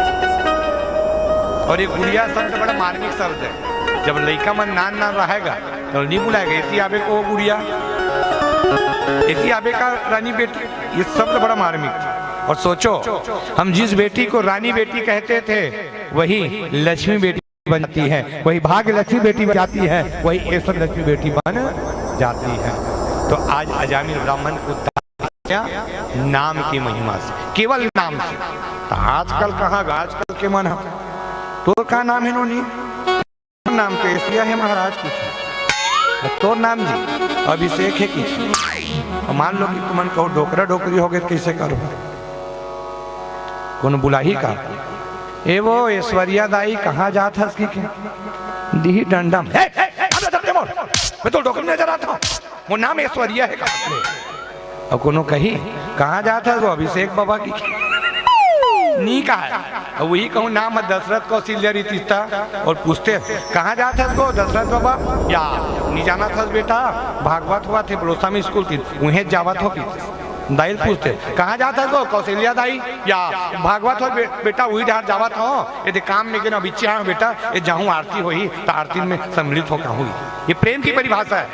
नाम की इतनी बड़ी खेल रहती भक्त। और कई जना देखता कहाँ गए वो हरिया, वो तरिया गरी खिलल गए है अब नाम है हरी गरी तो काम नहीं चले। नाम ऐसा रखो कि नाम लेने से हमारा काम बन जाए। तभी तो रामचरितमानस को आप पूरा पढ़ लेना भक्तों। हर स्थानों पर भगवान ने बड़ी जामवंत, विभीषण, सुग्रीव, बाली, रावण, कुंभकर्ण, अक्षय कुमार, अहिरावण, महिरावण। अब देखो नाम लेते हो आपको ध्यान आ जाता है। कुंभकर्ण जहां कहे आपके ध्यान में बस जाएगा, वो 6 महीना सोने वाला है। मेघनाथ जैसे कहें आपको ध्यान आ जाता है। इन्हें लक्ष्मण इन्होंने लक्ष्मण ब्रह्म की कामना में शक्तिमान लगा दिया होगा। हनुमान कहोगे फिर ध्यान फैल जाता है, ये वही हनुमान है इन्होंने भगवान लक्ष्मण के लिए सीधे विष्णु पर्वत की कामना करने वाले संजीवनी बूटी लाने की कामना को स्वीकार कर दिया। सुग्रीव कहोगे तो ध्यान आ जाता है, ये वही सुग्रीव है जिन्होंने राजा बाली के उद्धार के लिए भगवान राम से मित्रता कर ली।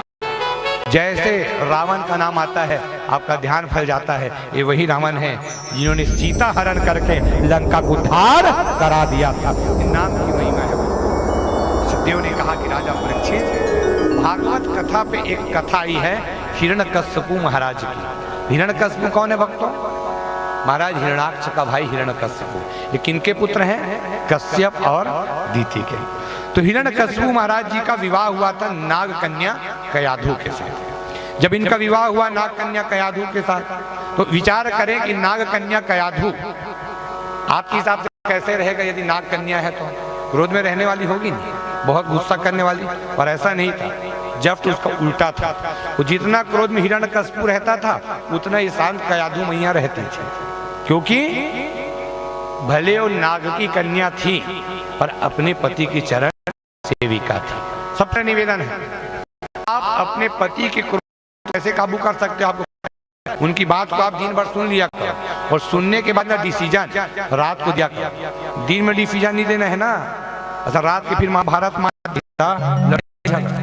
और तुम देखे हो भाई, तुम वाला ज्यादा नॉलेज भाई, वह मन कम नॉलेज वाला आदमी है। ये मन कहो लड़ाई झगड़ा होते नहीं, वो दिन झाड़ू पोछा जल्दी हो जाते, बर्तन मन जल्दी धोवा जाते था, खवैया मन 8 बजे खाक मन 9 बजे सूझ जाते।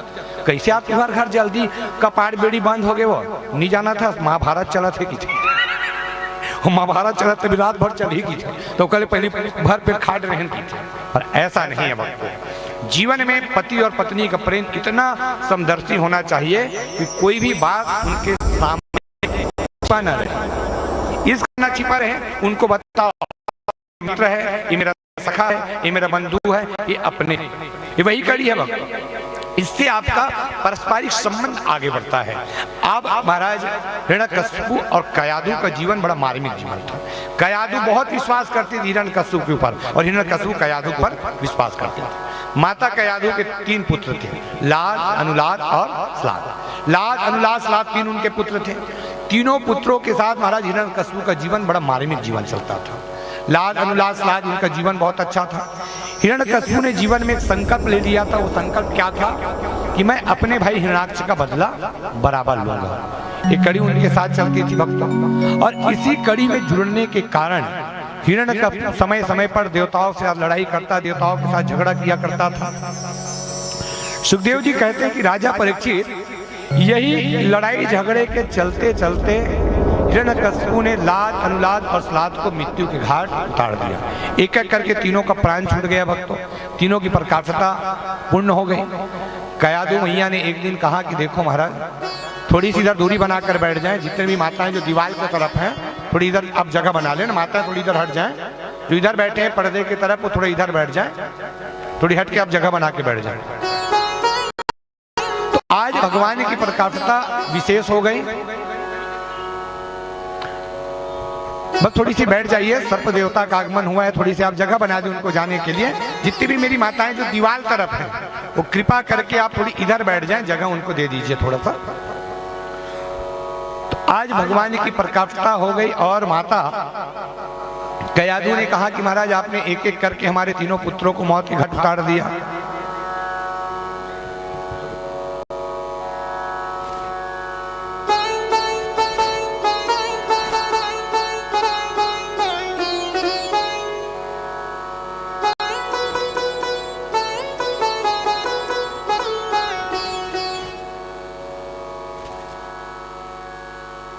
बाकी माताएं बैठ जाए, इधर आके बैठ जाए। माताएं जितने खड़े हैं इधर आ जाइए, आप सब इधर बैठ जाइए, इधर विराजमान हो जाए।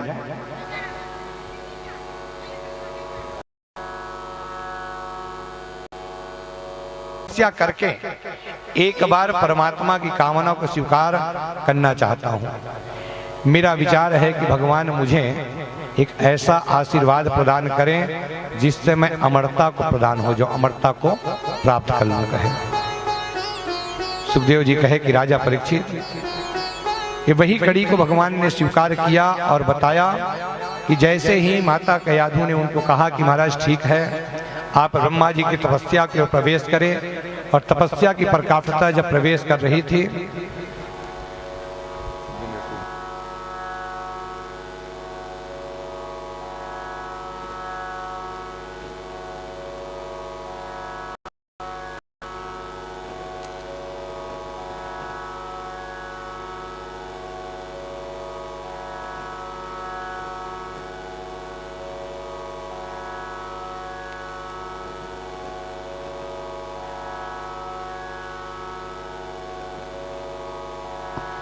चलिए बैठ जाइए, बाकी विराजमान हो जाए।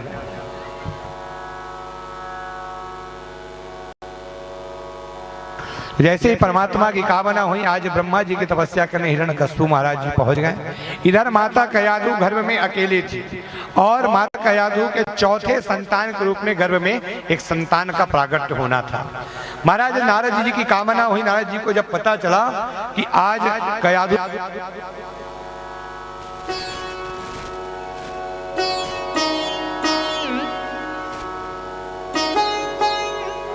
तो कयाधु की जैसी कामना हुई, कयाधु मैया घर पे थी और नारद जी ने कहा कि देखो माँ, आपको चौथे संतान की प्राप्ति होना है और मैं चाहता हूं कि जो चौथा संतान हो आप समाज का उद्धार करने के लिए आए हैं। कयाधु मैया ने बताया कि महाराज इस समय हमारे पति देव ब्रह्मा जी की तपस्या करने चले गए हैं।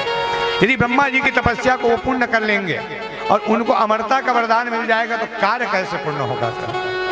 आज नारद जी ने माता कयाधु को अपने आश्रम पे रखकर उनको भाग्य उदय की कथा सुनाया, राम कथा सुनाया, शिव कथा सुनाया, पद्म पुराण कथा सुनाया, सब कथा से उनको जोड़ा गया।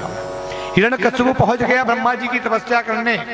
ब्रह्मा जी की तपस्या में हिरण्यकश्यप बैठ गया और शास्त्र कहता है 11,000 वर्षों तक वो तपस्या करने को बैठ गया। 11,000 वर्षों तक वो तपस्या कर रहा है। 11,000 वर्ष जब पूर्ण हुए ब्रह्मा जी प्रकट हो गए। ब्रह्मा ने कहा महाराज बोलो तुम्हें क्या वरदान चाहिए। हिरण्यकश्यप कहता है महाराज मैं आपसे क्या मांगू, और आपसे मांग भी दिया तो आप दे भी नहीं पाओगे। कहे ब्रह्मा को थोड़ा सा क्रोध आया, बोले तू बोल तुझे क्या चाहिए। बोले अमर कर दो मुझे, अमर कर दोगे तो कम से कम लेन देन अच्छी रहेगी। कहे ब्रह्मा ने कहा कि तू अमर तो हो ही नहीं सकता, कि जीवन में जिनका जन्म हुआ है उनकी मृत्यु निश्चित है, जो आएगा सो जाएगा, राजा रंग फकीर, जाना तो तुझे पड़ेगा ही। कहे तो बोले महाराज आने जाने की कड़ी को समाप्त कर दीजिए और मुझे अब अमर बस कर दीजिए। कहे भगवान ने कहा तुम अमर तो हो ही नहीं पाओगे। कहे तो आज हिरण्यकश्यप ने दिमाग लगाया, बोले महाराज एक काम कर सकते हो। बोले क्या। तो बोले महाराज मुझे ऐसा आशीर्वाद दीजिए कि मेरी मृत्यु अस्त्र और शस्त्र से ना हो। क्या कहा गया कि मेरी मृत्यु अस्त्र और शस्त्र से ना हो। कहे भगवान ने कहा ठीक चलो तुम्हारी मृत्यु अस्त्र शस्त्र से ना हो। कहे उन्होंने कहा कि महाराज मेरी एक और शर्त है। बोले महाराज क्या। मेरी मृत्यु देवता और दानों के हाथ से ना हो। कहे ब्रह्मा ने कहा चलो ये भी ठीक है भाई, देवता दानों से तुम्हें मृत्यु नहीं होगी। कहे बोले महाराज मेरी एक विचार और था। बोले क्या। मेरी मृत्यु महाराज दिन और रात में ना हो। कहे भगवान ने कहा ये भी ठीक है, चलो दिन और रात की भी तुम्हारी मृत्यु। और बोले महाराज मेरी एक और इच्छा थी। बोले तो क्या। मैं चाहता हूँ महाराज मेरी मृत्यु ना 12 महीने में भी मत हो। कहे भगवान ने कहा चलो ठीक 12 महीने में भी तुम्हारी मृत्यु नहीं होगी। कहे बोले महाराज एक शर्त और था मेरा। क्या। मैं चाहता हूँ महाराज मेरी मृत्यु ऊपर और नीचे ना हो। कहे मृत्यु ऊपर और नीचे ना हो। कहे मैं ये सोचता हूँ। अब भगवान ने कहा और ब्रह्मा जी ने पूछा भैया और बताओ तुम्हें क्या चाहिए। कहे तो आज उनको कहा गया कि बोले और मांगना है तो हम लोग। बोले महाराज मैं चाहता हूं कि मेरी मृत्यु ब्रह्मा के सृष्टि से भी ना हो। गए और आइए हमारे बीच हमारे पूर्व शिक्षा मंत्री और हमारे पूर्व विधायक महोदय सत्यनारायण शर्मा जी बाबूजी का भी आगमन इस मंच को प्राप्त हो रहा है और हमारे ग्राम के प्रथम नागरिक हमारी दीदी उषा सोनी जी का भी आगमन इस मंच को प्राप्त हो रहे सरपंच महोदय जी। एक बार तालियों से विशेष हमारे अतिथियों को विशेष स्वागत की कामना। उनकी पावन उपस्थिति इस मंच को प्राप्त भगवान उनकी मनोकामना पूर्ण करें। भगवती जी की पावन कृपा चलते रहें। और हमारे पूर्व शिक्षा मंत्री और हमारे पूर्व रायपुरगामी विधायक सत्यनारायण शर्मा जी का भी पावन आगमन और हमारे ग्राम माना बस्ती के प्रथम नागरिक के पद को स्वीकार करने वाले हमारी दीदी उषा सोनी जी का भी आगमन। और इस कड़ी पे हमारे भाई कृणाल जी, हमारे भाई गोपाल वाजपेयी जी, रमेश सोनी जी और दिवांगन जी और हमारे बड़े पिता श्री बड़कू यादव जी का भी आगमन इस मंच को प्राप्त हुआ है। उनका भी हार्दिक अभिनंदन है। कृष्ण कुमार बैग जी आपका भी हार्दिक अभिनंदन। संतोष यादव जी आपका भी हार्दिक अभिनंदन। स्वागत इस मंच की ओर। भगवान आपकी मंगल कामना पूर्ण करे। भगवती कामना स्वीकार विजय से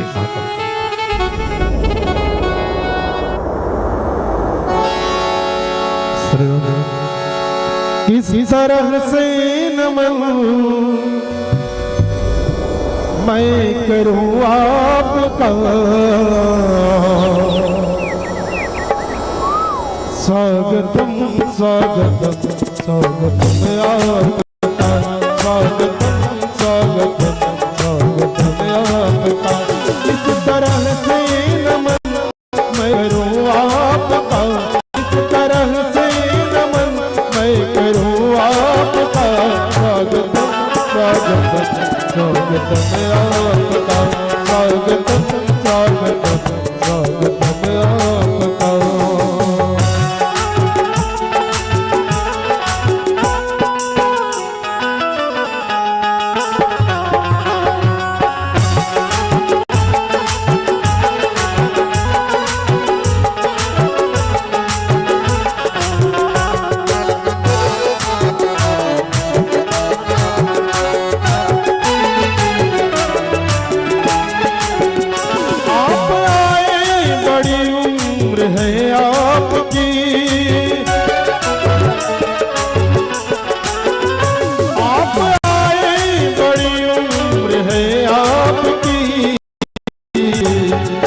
बस अभी नाम हमने लिया आपका, बस अभी नाम हमने लिया आपका।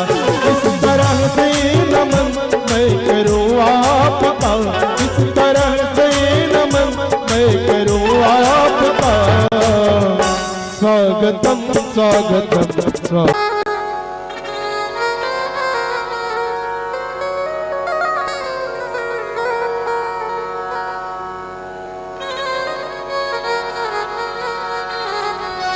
और ये बहुत ही सौभाग्य कामना की और अवसर बड़ा अनुपम इस कारण है, बाबूजी अपने स्वास्थ्य की प्रतिकल्पता को लेकर भी चलते हैं और इस उम्र पे भी आज भी वो धर्म यात्रा पे हैं। ये मेरे लिए और सौभाग्य की बात है।